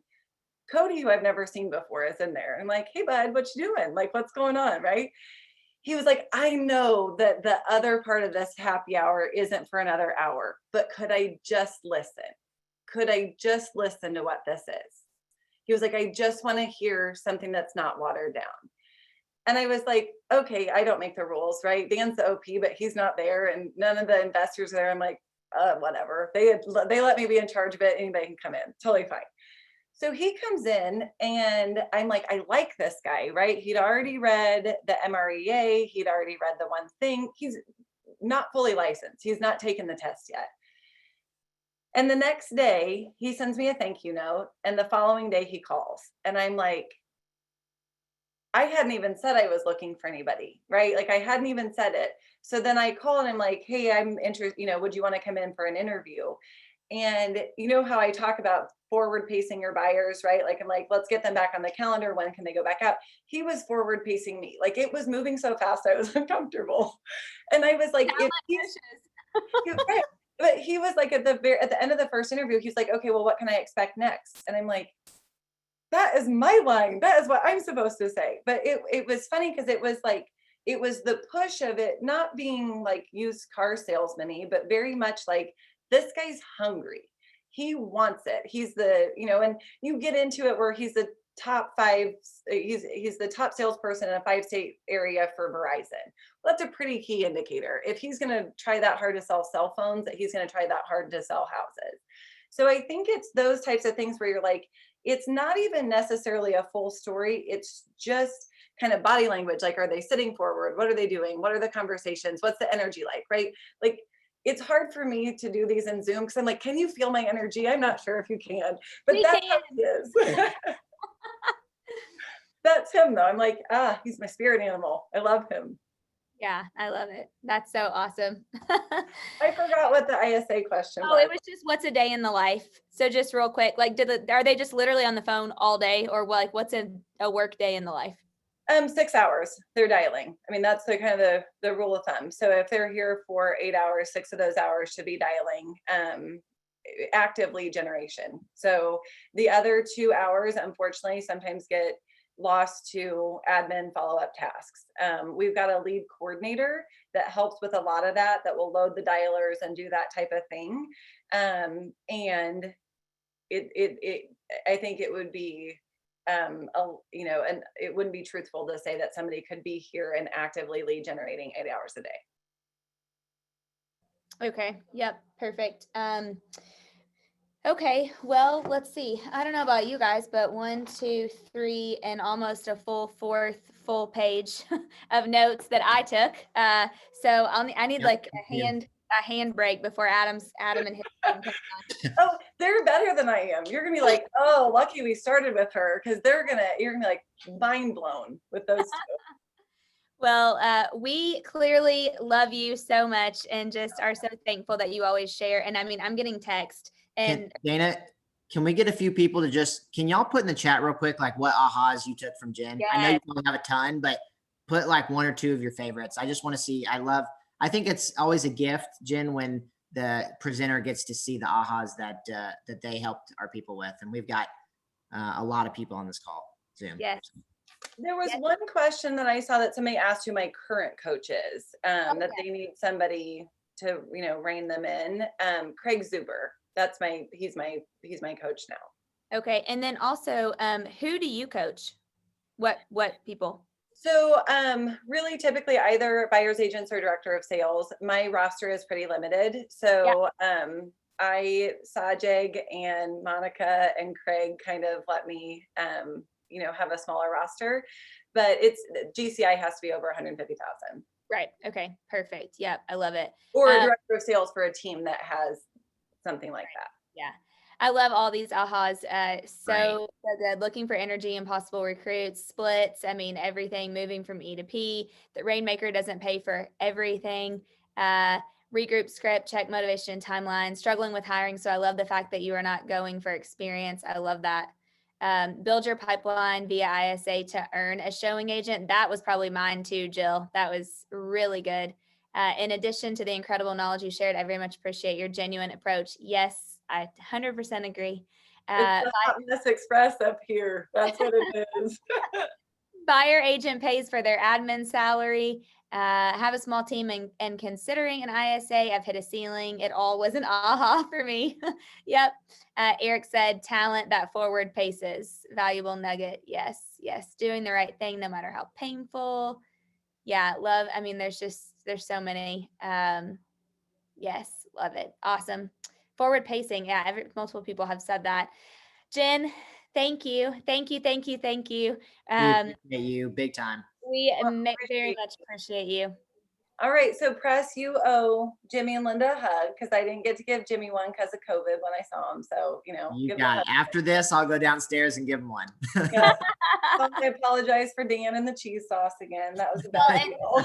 You need to give Dan a hug from us. We miss Dan too. I hope he doesn't feel neglected that we always kind of go for you. He feels very loved. No, I don't know. He's in the middle of a lot of big opportunities right now. He's great. He's I think on his own Zoom call with his little halo light and all the things. So Love it. I can only imagine. So we appreciate you guys so much. Thank you. Thank you. Thank you. Thank you. Have a great rest of your week. All right, you too. Bye-bye. Good, man. Thank you. Okay, guys, we are going to pull on Adam and his team. And so I cannot wait. Adam, are you? Oh, yep, there he is. Awesome. Hey, Adam, welcome. Uh-oh, you're muted.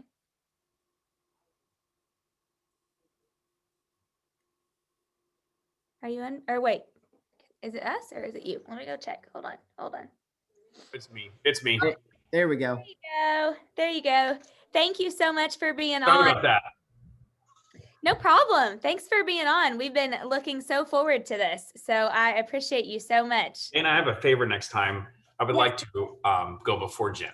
I did say, I guess we should do ladies first. I don't know. But no, you guys will both. Adam, really only Press and I heard you from your mastermind with Gary, and we were like, okay, we got to get him like now.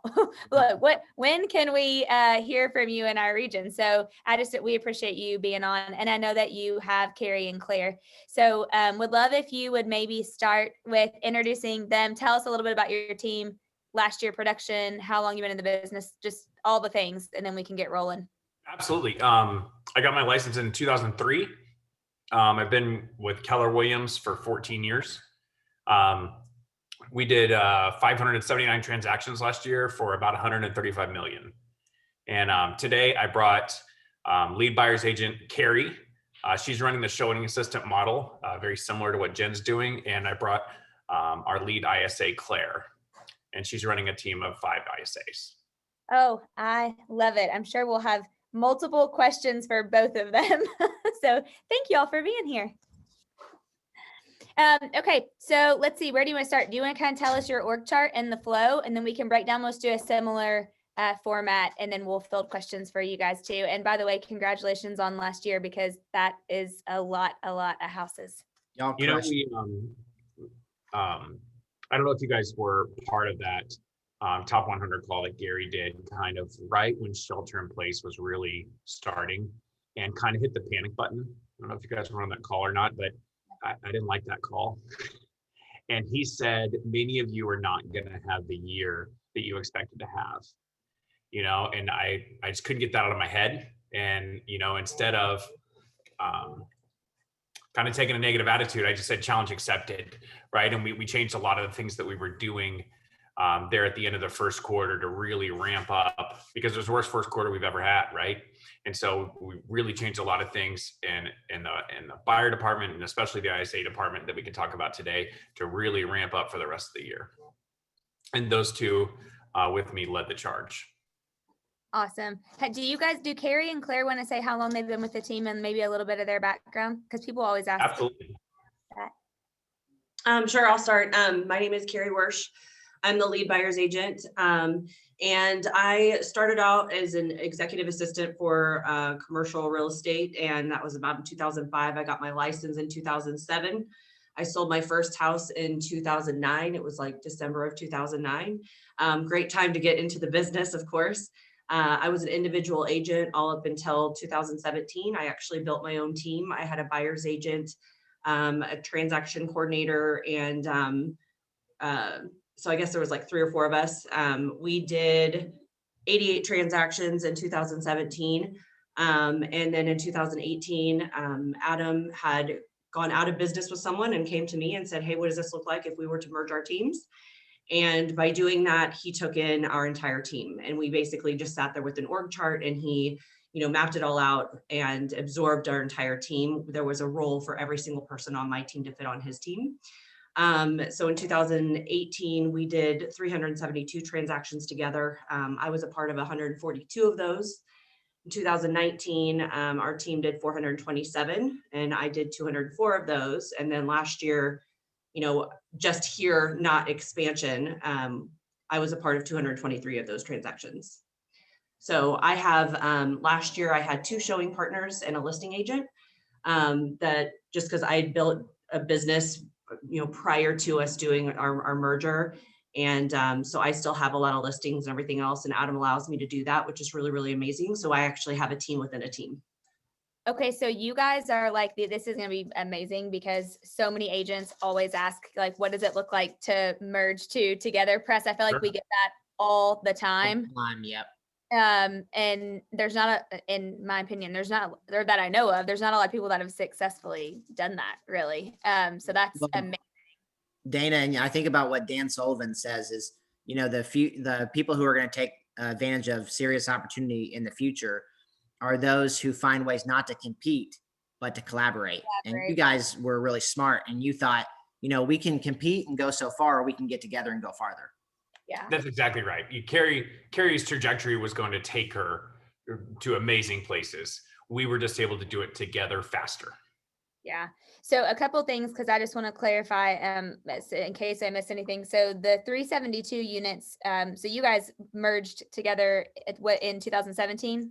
We merged in, yeah, it was 2018. Like it was June 1st of 2018. Okay, got it. So it was 18, 19, and then 2020 numbers. Okay, so then last year, Carrie, you said of the 579 units, you did 223 with 2 showing agents, and then was it 1 admin, 1 ISA, or I missed that part? So I have my own transaction coordinator. So the buy side has a transaction coordinator and the list side has a transaction coordinator. Okay. And so for last year, yes, it was 2 showing partners, and then I have my own listing agent. Okay, and then 1 listing agent. Okay, perfect. And then any ISAs helping you? I'll let Claire jump in on all that, because she runs a team within a team as well. Okay, I'm loving this team within team thing. So then, Adam, what did you do pre-Carrie? What did your team look like? So pre-Carrie, I had an operations manager. a transaction coordinator, a buyer's agent, and a showing agent. Okay, perfect. Okay. And so we had rolled out the showing agent model about a year after Jen did, because we saw the success that Jen was having and how you could think a little bit differently about leveraging the buy side. And so we were able to jump on that really quick. I mean, she was definitely the early adopter and kind of blazed a trail for us. But again, sharing an office with her, seeing it happen, you know, right in our own backyard, that this is really doable, we were able to figure it out pretty quickly after her. And so at the beginning of 2018, the buyer's agent that I had had for 6 years decided she wanted to go build her own team. And I had kind of been constantly top grading in my head. I joke with Carrie about this because we were on ALC 2 years in a row, like back to back. And in ALC, we were discussing our businesses, right? These are issues that we're having, or, you know, how's everything going, and checking in and looking at what our goal was and are we on track, and something the team leader was holding us all accountable to. And we kind of go around the room and we'd get to Carrie, and Carrie would talk, and like, gosh, I could fix that. I could fix that, right? If she would just do this, you know?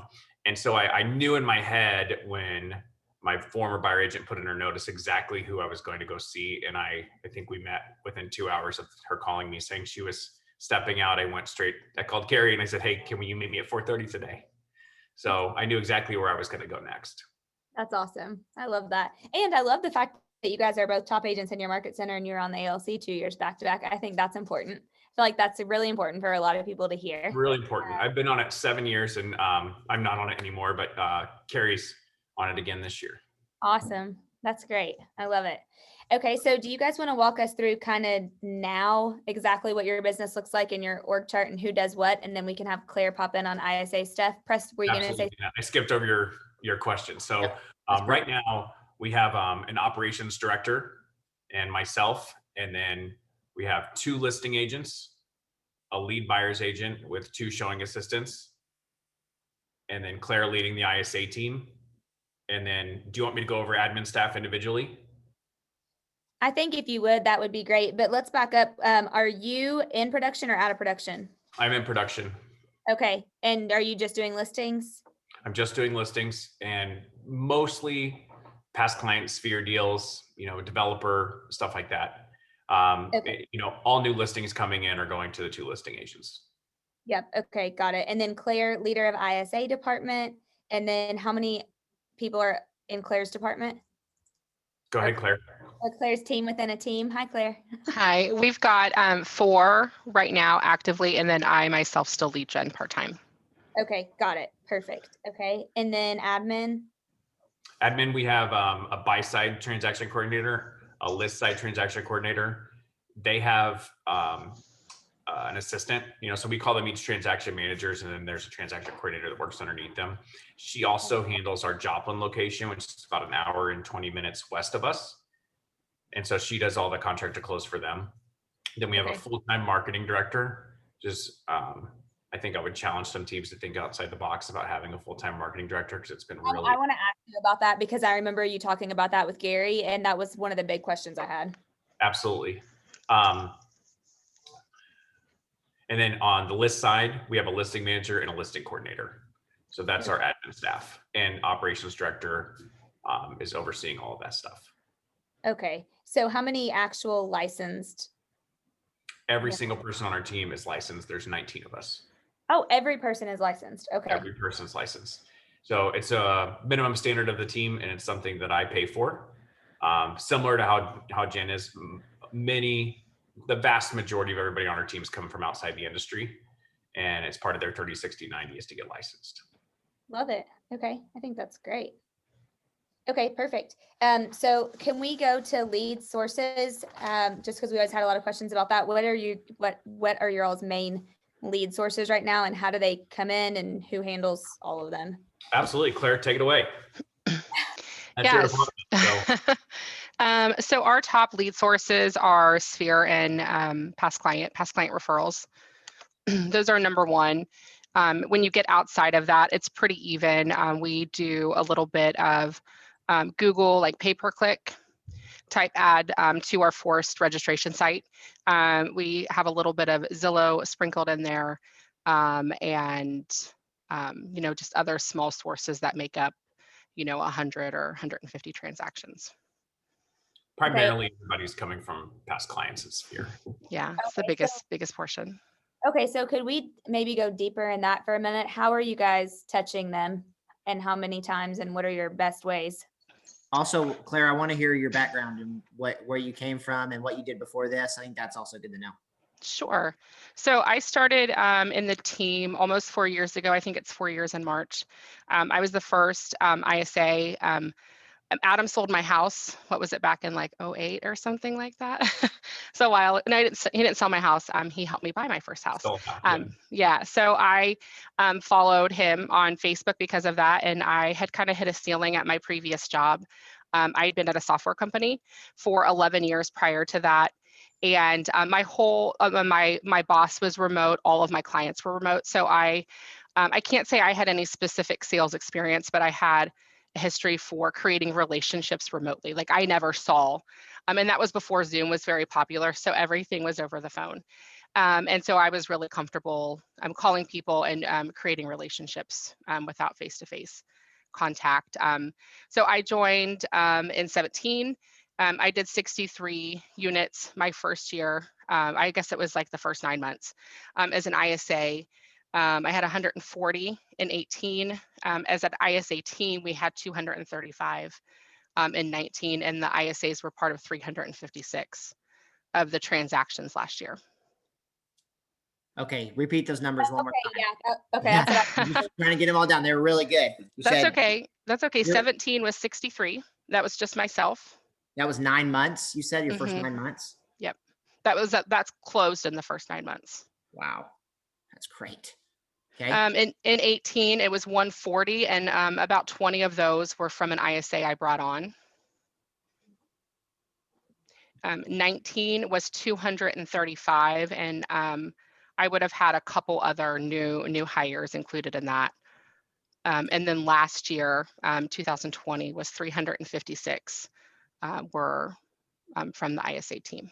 Wow. So when you say from the ISA team, what does that mean?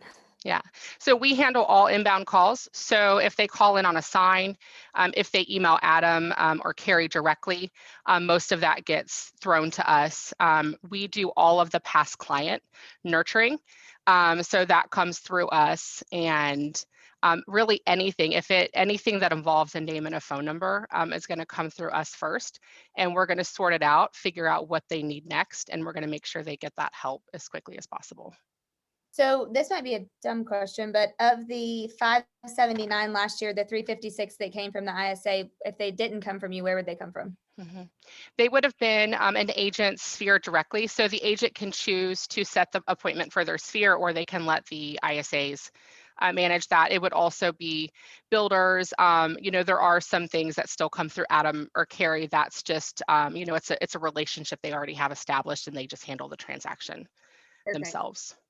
But any new business, any new lead or a referral from an existing lead source is going to come through the ISA team.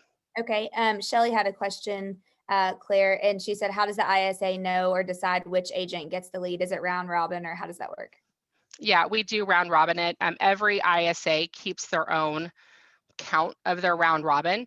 And we, for our listing agents right now, it's 50-50. So for every 2 that come in, they each get 1. Carrie and her team, they have a weighted structure. Carrie has showing partners that help her out. So she's getting more of the leads that come in than her buyer's agent. Okay. Let's see, I want to go 2 different ways. I kind of want to go, how are you touching? Can we do that first? And then we can go to pay. Is that okay with you guys? Mm-hmm. Yeah. Okay. So let's go like past clients, Sphere, not people who call in. I assume you guys have a Google number as well. Is there one number for there's one number for everything? Okay. Yep. Okay. So like past clients, Sphere, anybody in your database like that, how are you touching them in the ISA department? So they're on a quarterly call. So we're going to call or text, leave a voicemail. We're going to do something that whatever avenue we've seen in the past is most likely to catch their attention. Just let them know we're thinking about them. We do 2 client events every year. or we have the last couple years since we've been more intentional about engaging with our past clients. So 2 of those calls are typically talking about the event we have coming up. And the other one is, you know, just letting them know we're thinking about them, asking if there's any projects going on around the house. You know, a lot of them now have been with one of our ISAs for a couple years. So honestly, the calls get pretty lengthy right now, right? We're talking about the kids and the family, and they're really great conversations. Does the same person call the same people over and over? Yep. Okay. So Yeah, unless they leave. So if an ISA leaves or moves to another department, we would obviously need to redistribute that. But as long as that person, that ISA is still here, they're keeping the same list. okay, perfect. That makes sense. Anything you guys would add on that? Maybe that they would We need to want to know. be really consistent with that. So if there's a, you know, they're building a relationship. So the relationships with a specific person, we want to try to keep the relationship with that person. Okay, perfect. That makes sense. Okay, so then how is the structure of compensation broken down for the ISAs and for you, Claire, and then the showing assistants, etc.? Sure. Yeah. You want to go ahead? We do a 24,000 base for everybody, including myself. And then we pay 7% off the top to the ISA department. 2% goes to me and 5% goes to the ISA that set the appointment. Off of the commission when it's closed. Yep. Okay, so 5 to ISA, 2 to Claire. Okay. Perfect. So let's see. Question. How does the ISA notice? Oh no, I'm sorry to that. How do you handle incoming Zillow calls? So we have them routed to that Google line you had mentioned. We actually use we use it through a company called Ring Central, and it lets me set up a call queue so it rings 5 people, and whoever's on call that day is going to grab it. Okay, perfect. Let's see. And then ISA pay is commission only or salary plus commission. It was every ISA has the 24,000 base, including you, and then the commission on top of that, right? Yep. That's correct. Okay, perfect. And then when you say 7% off the top, that means off the GCI? Before any of the splits are made. Yeah. So on the green sheet, if you know, you can picture the green sheet, right? They're taking 7% at the top as the cost of sale right at the beginning, and then all the splits are coming in after that. Yep. Okay, perfect. Got it. Okay, so so then what about the buyer's agent and then the showing assistants? And then also I would love to know about the listing side too, Adam, your listing Yep. agent. I'll jump right to that, and then I'll let them to take the specific questions about their department. So on the list side, we're on a 75-25 split. So it's 75 to the team and 25 to the listing agent. And there's no salary there. And no salary for listing agents, and team pays all admin. That's correct. Okay. All right, so Adam, I'm going to address the elephant in the room. Everyone's thinking, how in the world are you doing a 75-25% split? We talk about the thought process behind that, how you communicate that, how do you sell that? So I think as a real estate community, right, we get really caught up on splits press. And I have found when you're bringing people from the outside of the industry, they don't care about any of that. You know, both of my listing agents came from outside of real estate. One came from a background in sales, and another one came from a school, right? So neither of them had any thoughts about what real estate splits look like, but they both had income goals. And so we sat them down, talked about the income goal, and then just broke it down backwards and said, okay, if you can get to that goal, here's what you would have to do. And are we a fit for each other, right? And absolutely, it just works that way. It never, ever has it become an issue of, hey, I'm not getting enough. Well, let's go to another listing appointment, right? Let's work on your conversion rate, right? So you can get more deals done. It's not a conversation about their split ever. And what about if they generate years. same thing? I'm sorry, go ahead, Adam. Go ahead. I was just saying, what if it's someone from their sphere? Same thing. So they had the opportunity, Claire was mentioning before, if there's somebody from their sphere to set the appointment themselves, and if they set the appointment themselves, that 7% off the top is already built in. And so they could get 32%. Oh, okay. Got it. Perfect. Okay. But That the cost of the team is the exact same. It's just depending on what funnel it get funneled into. Yep, that makes perfect sense. Okay. Okay, Carrie, do you want to talk about the buy side? Yeah, I mean, Jen really touched on it, and I think that we run pretty much the exact same thing. The showing partners are on salary, and they can be on salary for 1 year. It's $1,500 a month, so that's and it's the exact same splits that we do. I had a showing partner in 2018 who did not want to be on salary, so she had a little bit of a higher split. And but the way that Jen kind of has it is that the way that the showing partner, if they take on more responsibility, their split will go up until they move into that buyer's agent role. And I actually just had Katie, her goal last year was to be a part of 90 transactions. She did 89. So this year we have moved her into the buyer's agent role. So her split is probably the biggest change because she's going to be getting 25% of mine. So it's 50% of mine that I pay her. Got it. Okay. And but she was the showing assistant prior, the showing agent prior. Yep, she was a showing partner for 1 year. And, you know, what's really, really cool about our team is that we're not into quantity, right? Like it's not about people. We want really good quality people that want to have a big life, which I think is really, really amazing. And there was a time last year, this was pre-pandemic, where, you know, we're going down the highway and we're like, well, I think we need to add another showing partner. And at that time I had 2 showing partners and they both said, no. Like, let's change our goal. Like, we can handle more. So they wanted more capacity. They wanted more opportunity. And their goals originally were 75 units per showing partner to be a part of. And they both said, I want 90. And so that's kind of the cool thing about our team is that, like what Adam was saying is, you know, make your world big enough for all of us to be in it. And that really is the case. So we did not bring on another showing partner at that time. And she did hit her 89. So it's pretty cool. That is awesome. Adam, were you going to say something? She actually touched on it. Okay. Okay. Question for Claire. What hours are the ISAs taking calls? What about after hour calls and weekends? So they're here at the office, excuse me, from 8 to 5, and we have somebody on call till 8 o'clock every night and from 8 to 8 on the weekends. So we have a schedule. Everybody knows weeks in advance what nights and weekends that they are on call. Yeah.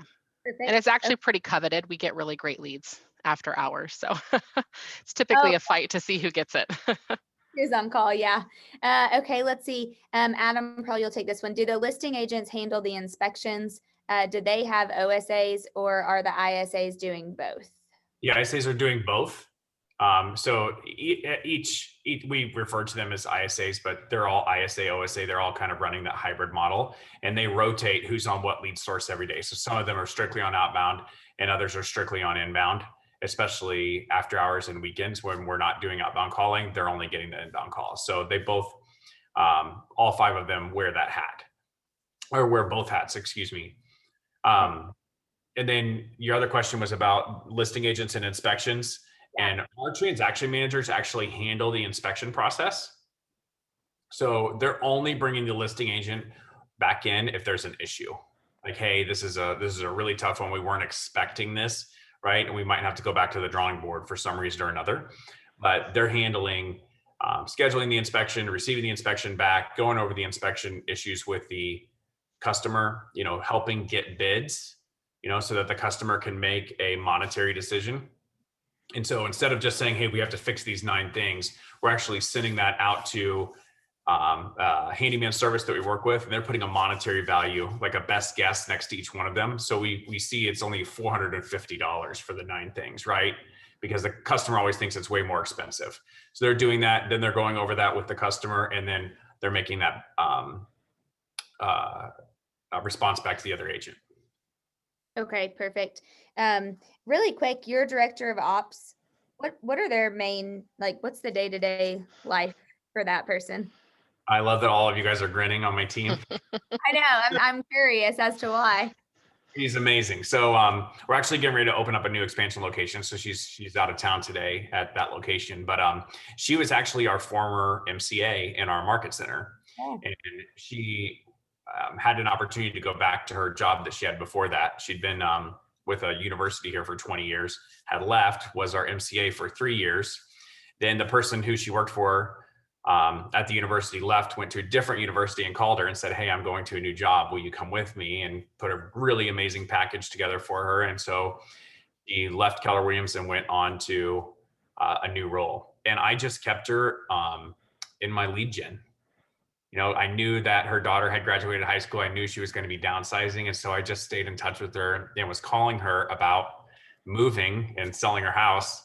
And I'm on the phone with her one day and she said, you know, I made a mistake, and it was leaving Keller Williams.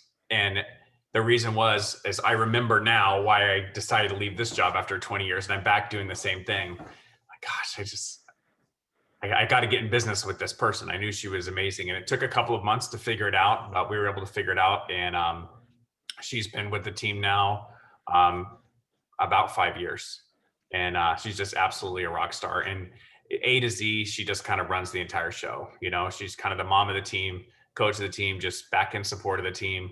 Her real specialty, like her 20%, is she does all the team hiring. So she's very familiar with the recruit select process. She's the one that originally put together all the systems and models that we use on our team. Many of those have been refined by new department heads in those departments, but she's the one originally that kind of built the machine. That's amazing. And is she like salary and bonus, or how do you pay her? She's great salary. Straight salary. Okay, perfect. Yep, love it. Well, that's a great story for people to hear to keep the relationships. You know, Yep. it always looking for talent, right? But that wasn't even what the call was about, right? But the opportunity was there. Yeah. Hey, Claire, question for you. I'm sure you guys track your metrics, right? Would love to hear from you, like how many calls lead to a nurture, how many nurtures lead to, an appointment, however you guys track your numbers. Would love to hear what you guys have found as maybe some best practices. Yeah, we track everything. So it's one of my favorite things. So the biggest metrics we use for an ISA are going to be we track dials, but we really care about conversations. So we're about it's about every 8 to 10 conversations we're getting a nurture, and that depends greatly on lead source. All of these depend greatly on lead source. Yeah. Will you define a nurture just for those who don't know what a nurture is? Sure. So we define a nurture as somebody who we believe will make a transaction in the next 12 months. So our ISAs are looking to fill their pipeline with 300 to 400 people at any given time that they think are going to make a transaction in the next 12 months. That's a great rule of thumb. 300 to 400 in your pipeline as an ISA. That should be what you should focus on. Yep. Yeah, I find some people can handle more, some people can't quite handle that. Everybody has a slightly different style, but it tends to be somewhere in that spectrum. Got it. For every 5 nurtures we get, we're getting 1 to 2 appointments somewhere in the future. And we really just started tracking that at a high level about 6 or 7 months ago. So I'm anxious to see what that looks like a year from now, when I have more data. We have, when the appointment's set, our average is almost 70% show up rate, and about a 67, it's almost the same right now, 68% show up rate, 67% sign rate. So that's what we're looking at. And that's, again, all lead sources, everything combined into one bucket. Some obviously produce at a much higher level than others. Yeah, that's great. Are y'all doing circle prospecting? Or are you focusing more on like warmer sources? We do circle prospecting. It's really more as you have time. It's definitely the most time consuming lead source, but our newer ISAs, they're doing a lot of that their first 30 days. And as we have really hot properties or really great buyers that need a hot property, that's when we're going to pull up our list and run through those. Yeah. And what training, this is someone asked this great question. What's some of the training you guys would suggest for an ISA coming in, or people who want to hire an ISA? Like formal training, or what we would do on the team? Or like, what do you guys do for your training? How do you train up your ISAs? I mean, A lot of it's Yeah. making the calls, but what else do you guys do supplemental to help get your ISAs to perform? Yeah, definitely the calls. And I think the calls, it's really, really important to monitor that, especially at the beginning at a daily level. So you need to be spending an hour or two either reviewing calls that they've made. So if you record your calls, listen to some of them, take notes, share those with the ISA, or spend the time to sit there and listen to them. Because everybody takes your script and they develop their own. And sometimes it's better and sometimes it's worse. So you really want to make sure that they're making the script better and they're not making, they're not taking an open-ended question and making it feel safer by closing it off and asking something that's yes or no. So definitely that. We have them shadow. They're going to shadow Carrie for a little bit. They're going to shadow her on consults. They're going to shadow a showing partner on a couple houses. They're going to go out with a listing agent on a couple of appointments. It's important for them to know what they're setting their clients or leads up for when they set that appointment. They're also going to sit with the transaction managers. They're going to sit with the listing manager. And so it's just a lot of learning and observing. And it really, we have a 30, 60, 90. So really between that 60 and 90, they're typically at that point, they're taking all the lead sources and they're pretty much up to speed. And at that point, they move from like a 30, 60, 90 to they get a weekly coaching session with me where it's more traditional on what we, you would see like with the MAPS coach or something, right? We're going over goals. What are the problems we're having? What are you running into? And how can I help you reach where you want to be? If you were starting an ISA team from scratch, I would highly suggest hiring a MAPS coach for an ISA. And I actually hired Anna Kruger and had calls with Anna Kruger before I even identified Claire, right? So that I could really learn. I knew I needed the lead gen leverage piece, but I didn't know exactly what that person would be responsible for. I was uncertain about how the leads would funnel through and how that person would be compensated. And she really kind of held my hand through that process. And she continued to coach Claire all the way up until the end of last year. And she just switched to a different coach because Anna started doing a lot of group coaching. But it was really, really invaluable. I think if you leverage MAPS at a high level, they're really cheap. They're really, really cheap for what they give you. Yeah, we talk about that all the time. It's like people say, "Oh, I don't know that I can spend $1,000 a month," and then you get to the point where you're like, "There's no amount that I wouldn't spend to figure out how to." Talked about on the team, I would give up our office before I would give up our MAPS coaches. Right? We could work virtually with our MAPS coaches before we give up our specific office. Like it's just that valuable to us. Carrie's been in coaching for I think 6 years now. I've been in coaching for about the same amount of time. Claire actually had her first coach call with Anna the first week she joined our team and has been in MAPS coaching ever since. That's awesome. Right. Carrie, will you walk us through the training for the showing agents and the buyer's agents or what you guys utilize for that? And also tell us who your MAPS coach is. I'm with Aaron Hurd. Okay. So I started with him, gosh, I want to say it was in 2018 whenever we did our merger, and it was like, okay, I'm moving into this one specific role instead of being, a rainmaker and being the team lead. But we too, as well, have a 30, 60, 90. One thing that we do is every morning at 8 a.m., anybody that's in production jumps on a call. And we basically just say, what's our one thing that we're going to focus on for the day and kind of tells what our schedule is. And then immediately following that, we do script practice for about 20 to 25 minutes every single morning.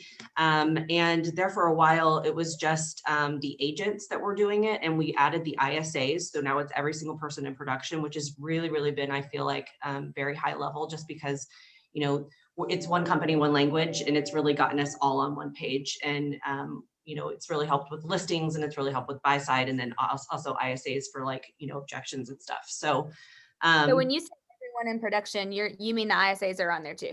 Yes. Okay, perfect. Yep. So when she says production, I just wanted to find that it's anybody working on any kind of commission split, right? It's just the non-salary transaction coordinator, listing coordinator, they're not on there. The ops director is actually running the call every morning at 8 a.m. And we're just going person by person talking about what our day's like. And Carrie's saying, hey, I've got this conflict here. And somebody else is jumping in saying, I can help you with that. Right. But we're all kind of learning about our day. And I think Carrie nailed it when she says one team, one language, right? We're all able to talk about our day and everything we have going on. But the great thing is that the ISAs are the ones filling our calendar. And so they know exactly what our challenges are like that day and who we're meeting with that day, and not just looking at a calendar. So go back, Carrie, sorry. I No, love that. So training is just a lot of shadowing. I mean, it's, same thing. We're overlapping everyone. So they all have responsibility to, sit with Courtney, who's our transaction coordinator, go through, writing the contract. They're shadowing. Right now, we've got someone that moved up from an ISA into a showing partner role. And that's literally what he's been doing, is every single appointment that he can go on, whether it's a final walkthrough, if we have to step in for an inspection, bringing them back in, showings, sitting in on the buyer consultations, just being a part of every single part of the transaction. If it's somebody that's new, they're sitting in while they're making calls. They're also lead generating and making those calls, shadowing during open houses. We are really, really fortunate to have this amazing space. So like our one office right here, this is our buy side. So there's the 2 showing partners and the listing agent on my team. So we're all just in one office. So we're constantly around each other, bouncing our days off and like, hey, I'm going to go with you on that. So it's just a ton of shadowing. I love that. I think that's one of the very best ways to learn, which is awesome. We missed one question. I don't know who would answer this, but do you mind sharing what you pay your transaction managers? Curious if they handle inspections as well, which I think we already kind of talked about the inspections, but. Sure. You want salary amounts? All right. So they're salaried, not per transaction. So they're salaried and they get a small bonus per transaction. So we charge a transaction fee. Oh, on your transaction, and they're getting a small piece of that. Okay, got it. Okay. When it's small, they're getting about 10% of that. All right, do 500 transactions and adds up really quick. But they're all 3 making around 40. Okay. Okay. And then just because I'm curious, are transaction fees common in your area, or do you guys charge them and they're not common? So they weren't common until I started charging them 6 or 7 years ago. And I think everybody else has kind of caught on board now. Honestly, it's just managing the expectation up front, because other agents are like, oh, you can't charge that, or my clients won't pay that. Well, just manage their expectation up front and it's not an issue. Yeah. But if you look at the culmination of all of the transaction fees, then I mean that pays my salary for our ops manager. Yeah. How much do you charge for your transaction fee? $295. $295. Yep. Okay. And then someone asked, do you guys share one coach on one call, or do you have separate coaches for the agents versus the ISAs? I think separate, right? Sure, separate. Okay. The operations manager has her own coach. My expansion partner Joplin has his own coach.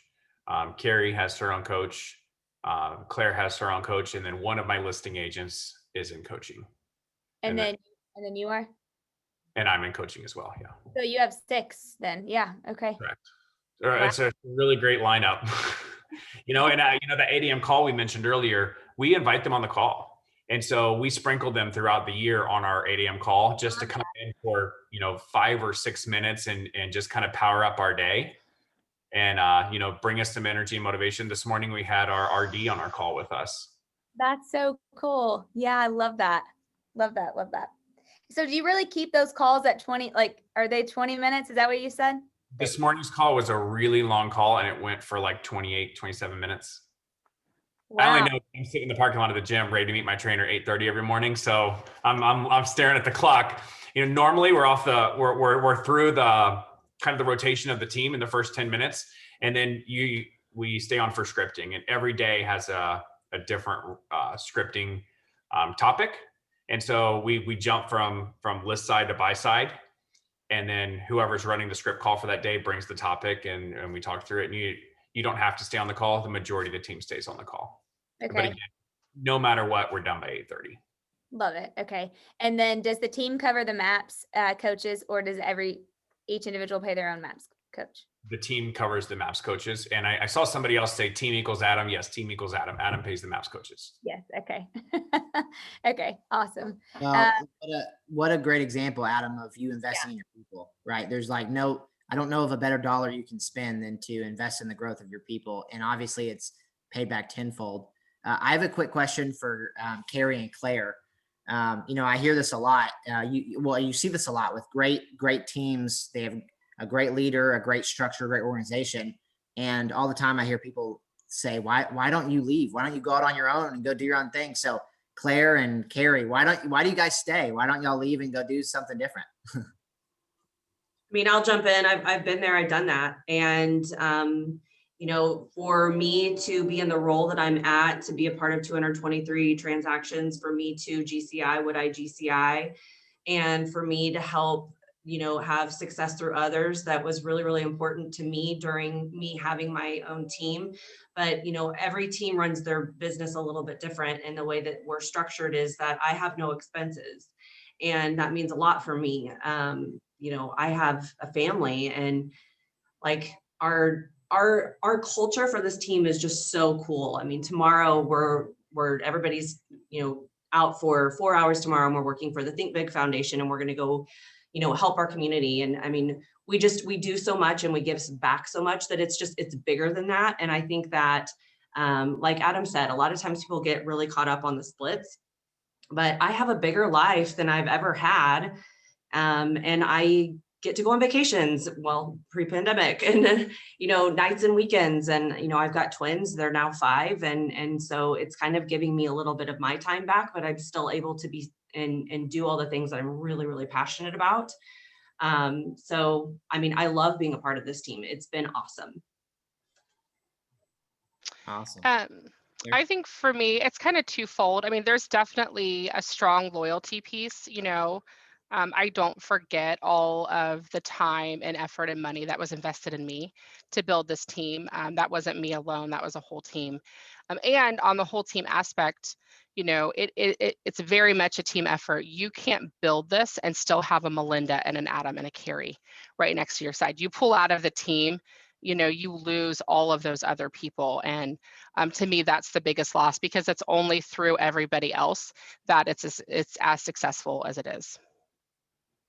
Yeah, I appreciate love that. you saying that, because I really am a firm believer about getting there faster, right? And together everyone achieves more, right? It's just never more truthful than when you're looking at a team of real estate agents and how they're able to leverage each other in order to serve so many people. And I think we've done that at a really high level. And I think that, back to that split conversation, everybody gets so caught up on it. And really it's about the end number, right? So, if you looked at Carrie's GCI selling 88 transactions by herself, well, that's a huge number.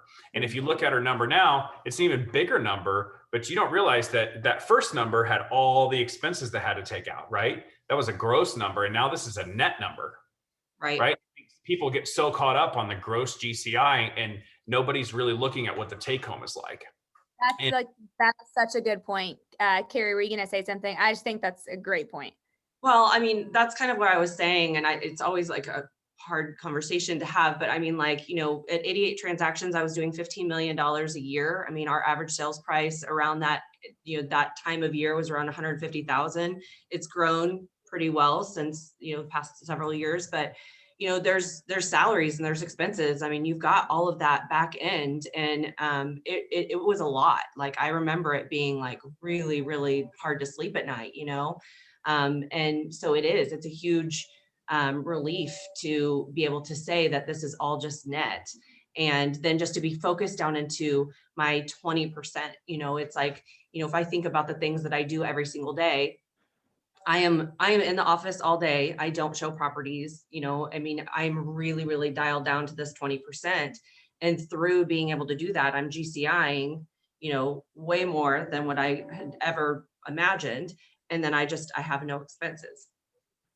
That's awesome. Probably have a much better quality of life. Yeah, I was going to say quality of life. And the other thing, Dana, that Linda's talked to you and I a lot about is there's this idea of entrepreneurs, and then there's intrapreneurs. Mm-hmm. Entrepreneurs are the people like Adam who go out and take they're okay with, they sleep at night okay with the heavy risk and the things like that. And then you've got your intrapreneurs. There's no right or wrong. Your intrapreneurs are the people who thrive inside of a structured organization, and that's the environment in which they excel. And so I think you guys are a good example of sort of those two key elements of a team. Well, Yeah. Dana, I don't think there's anybody on the team that I could take outside of the team that couldn't go do their own team, right? Mhm. Everybody has the talent to go do that. It's just we're able to do it together, and we're able to get a lot more at the end of the day. Yeah, I love that. Carrie mentioned your guys' project tomorrow. Do you tie givebacks to all of your business? Will you touch on that? We do. So we have kind of two metrics. We do one big event team wise a month. So that's like all of us getting together and going and volunteering at a specific location. Or maybe we're, during shelter in place, we gathered clothes and we did kind of stuff like that because we couldn't all get together. And then every single time we hit 100 units, we do a big celebration, and our big celebration is some kind of big give back. And right now, tomorrow is just our monthly one, and we're going to the Think Big Foundation, and they are those kind of big metal bins you see in grocery store parking lots that collect clothing. And all of the money for this specific company stays locally and goes to our local Big Brothers Big Sisters Foundation. It's kind of their sustainable funding source. And so we're going to their warehouse and sorting clothes and getting everything organized to all that rag gets shipped off and purchased by the pound by somebody else. And then all that money comes back and stays with Big Brothers Big Sisters. So they just need volunteers to come and organize their stuff. And that's what we're going to spend the day doing tomorrow. That's awesome. So every time you hit 100 units, then you go and do it. You do the give back. Is that right? So every 100 units, we do a big give back. And so when we hit 500 right before Christmas, we bought 100 bikes, and we got with 4 different Walmart managers to help us get bikes, which are tough to get during a pandemic and even more tough to get at the holidays. So we got some really amazing people, managers from Walmart, to step up and help us. And then we gave those bikes away to 3 different organizations. Wow, that's awesome. I love that. That was one of the things yeah, I love that. Let's see, I guess it was right when when everybody kind of went to the shutdown, and it was maybe the first or second top 100 that Gary had event or mastermind virtually. And I was blown away because when we left, I noticed 2 things. Like, every person in Gary's top 100 already had a tag on their website that said, like, we can COVID safely still do business, or like, click here for our COVID safe guy. Was like, they had already pivoted within just that month, it seemed like, of switching over to that. And then the second thing was everyone that talked said that they had tied their business to a give back, which I just thought was so awesome. And it's more rewarding for us than it is anybody else, and from a team standpoint, it's super fun to get out and go do a project together. Yeah, that's awesome. Awesome. Let's see. Yes. Any other questions you guys have, and anything else that we shouldn't have asked you, or that we should have asked you that we have not asked you, that you think is important to share with people building their team? We've got big rainmakers on, and we have team members and people aspiring to grow into a team. So all around the spectrum. Were the bikes paid for by the team, or did you get donations? Actually, I footed the bill for that. Specifically, I think we're going to ramp it up next year, because I know that we could lean on some of our preferred vendors to do it bigger, because obviously we just want to do it bigger every time. Other projects that we've done, I don't know if you guys remember, like the first stimulus that we had, we actually did our own stimulus back to one deserving frontline individual. And so I can't remember what the stimulus amount was originally. It was like $1,500, I think, or it was kind of an odd number. I don't know if you guys remember, but we did the same thing, and we were able to get vendors to chip in on that. And then we let our clients vote on who it was. And we had multiple people vote for one person, and it was a grocery store worker, actually. And somebody submitted a story, and we took all the stories and narrowed it down, and we went and surprised him at the grocery store with cash. So it was super fun. And we let our vendors participate in that, but we don't always use the vendors. That's awesome. I love that.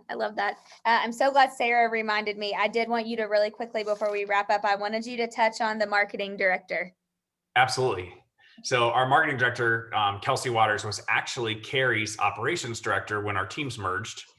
And so she had this amazing background of already knowing everything to do to run a team, but specifically, she was really excelling at marketing and social media, and had really dug deep, 5 or 6 years ago, on what social media was like and how to get great interaction back from people. And, a lot of that stuff's more mainstream today, but everybody was kind of learning it a little bit more, 5 or 6 years ago, and she already knew that. And so she was just a perfect fit to make a marketing director. When I say I would definitely spend the money to have a marketing director, I hadn't done it, but I had to find a place where I knew Kelsey was going to excel, because Carrie wasn't going to come on the team unless I had a spot for everybody. And so it made me kind of go ahead and step up to the plate and push that person on the org chart a little bit sooner than we were originally going to. And I don't regret it a minute. And she does all of our community outreach. So when we're doing these volunteer projects, she's the one that's organizing it all. When we do client appreciation events, she's the one organizing it all. She's also the one behind the scenes that's leading all of our different social media platforms. And she is the one, the engaging with people and building the content. She's doing our monthly newsletter. Everything that's client facing, she's in charge of. Do you care to share about what? Sorry, Carrie. Oh, I was just going to say, it's honestly like pretty amazing, because we can't go anywhere without somebody talking about our social media, or like, our Instagram pages, or all the things that she's managing. Plus, I think it's something that it's one thing that really sets us apart from anybody else, especially whenever we go on listing consultations. And when we have somebody that is a full-time marketing director that is overseeing all of that. And it's just, it's really kind of pushed our market share up. Yeah, I love that. Do you care to share what you pay her, or is she salary, etc.? Salary and no bonus. Okay. I'd have to look it up, but I think she's 45-ish. Okay. Awesome. Thank you. Okay. Adam, what's your average price point? If I missed that, I'm sorry. In our county or us personally? Give me both. County is like 190,000. Personally, about 245. Got it. That's great. So pretty much between you guys and Dan and Jen, like there's nobody else that sells houses. It's like 100. What is that? 100% market share? Same building. Adam, do you guys cover the whole, like you go all the way down to Branson and then go north? Yep. So we'll go all the way to the Arkansas line. Yeah. Pretty much about 45 minutes in every direction. We have an expansion location to Joplin, which is the next location or the next market center west of us. It's about an hour and 20 minutes market center to market center. And we're looking at other locations around us, but that was just the easiest one to go to because we already had great lead sources for there. It was already kind of pushing the boundary of where listing agents and buyer's agents were comfortable going and still being a specialist. And so that was just an obvious fit for us. We do not have an expansion agent in Branson because we can cover it from our market center. Yeah. An hour drive, 45 minutes, right? Tops. Yeah. Lucky for you. I'd be going to Top of the Rock all the time. Is that where we were? Absolutely. That's where I'd be. One of the best spas I've been to was up there. Yeah, we just had a regional event there this summer, which is awesome. So pretty. Yeah. Okay, let's see. We'll wrap up with this one unless you guys have anything else. Claire, people are asking, or someone asked Sue for if you'd be willing to share some of your best ISA scripts, inbound and outbound calls. Yeah, I can share some. Ours are honestly pretty open-ended. We care a lot about how we start out the call, making sure we're really clear on why we're calling. And then we go right to motivation. Motivation is at the top of everything we do because it's how we can best help the client. We need to know what's important to them in order to make sure we're doing the right next step. Okay, perfect. So when you say motivation, would you give an example of what you might say for that? Sure. So if somebody calls in on 123 Main Street, they're going to ask me the price and I'm going to speak, great, let me look that up for you. Just a minute. What has you looking at houses today? They're going to say, oh, I was driving home from school. Great. How long have you been looking? Okay. Why is that? Is it important to find a house in there? And I'm going to I'm going to whittle that all the way down to, they're going to say, well, I'm moving for a bigger house. Okay, great. Why is a bigger house important? And they're going to say, because my kids are driving me crazy. Okay, and how would a bigger house help you then? They're going to, well, my kids can all have their own space. Okay, what would happen if you don't get a bigger house? And I'm going to go crazy. So we go at least 3 deep on everything and we take what they say and ask another question with it. Yeah. Love that. Anna Kruger does group coaching, and she has a whole class on language patterns. It's really, really awesome. We got the opportunity for her to do that personally with us over a series of Zoom calls, and it's really, really good. So I would highly encourage that you would reach out to her if you're wanting more information or training on those language patterns and scripting. Yeah, that's great. Thank you for sharing that. We'll have to think about bringing her to the region. Okay, perfect. So Adam, what would be your one last piece of advice to somebody who is looking to grow a team like you guys? They don't want 100 people, but they want to be like mighty and great in profit like you guys are. What would be your first piece of advice for them, or the first step? Don't hire out of pain, right? Be really pragmatic about who you're going to hire and when. Map it out instead of waiting until you get into this spring and you're in May and you're ready to pull your hair out. And then you're going to go hire your next door neighbor's kid, right? Or a girl you went to high school with, and you're not going to go through the process and you're going to make a mistake. And so be top grading constantly. Like I told you the story with Carrie. So you know who your next hire is going to be, so that when you're ready for them, you can jump on them. Yeah, love it. Carrie, would you add anything? I always say top grade, you know, and you know, constantly rehire yourself. But I think the big thing that's really kind of gotten us where we are is that we've become so systems weighted. I mean, everything is document to duplicate, and you know, I'm constantly tweaking every single system that we have. I kind of have a rule that even with my buyer consultations, I only print off like say 20 sheets at a time. And every time that I have to reprint them, I'm going in and I'm changing them and I'm fixing them and I'm making them better. And I think our transaction coordinators, like we give them things and we say, this is our system, but you know, own the role and make it your own and make it better. And what are the ways that we can make this more efficient? And it's just constantly, you know, rechecking yourself, because I think it's really easy to all of a sudden get at the end of the year and realize that you've got the system that's maybe not the most efficient. And we're constantly just checking to see how can we make everything a little bit better and tighter and more efficient. Yeah, love that. Great advice. Really, really great advice. Well, we cannot thank you guys enough. Thanks for being in the region. I think this is the first time for our region, so we'll definitely have to have you back if you'll come back. But we appreciate you guys being so willing to share, and congratulations on such an amazing last year. What's your goal for this year? Go ahead. It is 667. Wow. Okay. Right. That's awesome. That's awesome. Love it. Hey, why don't we tell them thank you in the chat Yes. for their Awesome. time?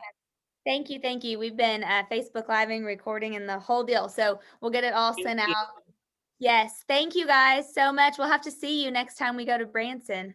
We'd love that. Look us up. Let's do it. We'll do Top of the Rock. I'm getting ready to go stalk your Instagram. So That's good. You start interacting. That's Kelsey on the other end. Introduce Chelsea's work. Right. Thank you guys so much. Thank you. We appreciate y'all. And thank you guys for being on, and have an amazing rest of your week. Thank you. Thank you. Thank you. Yeah.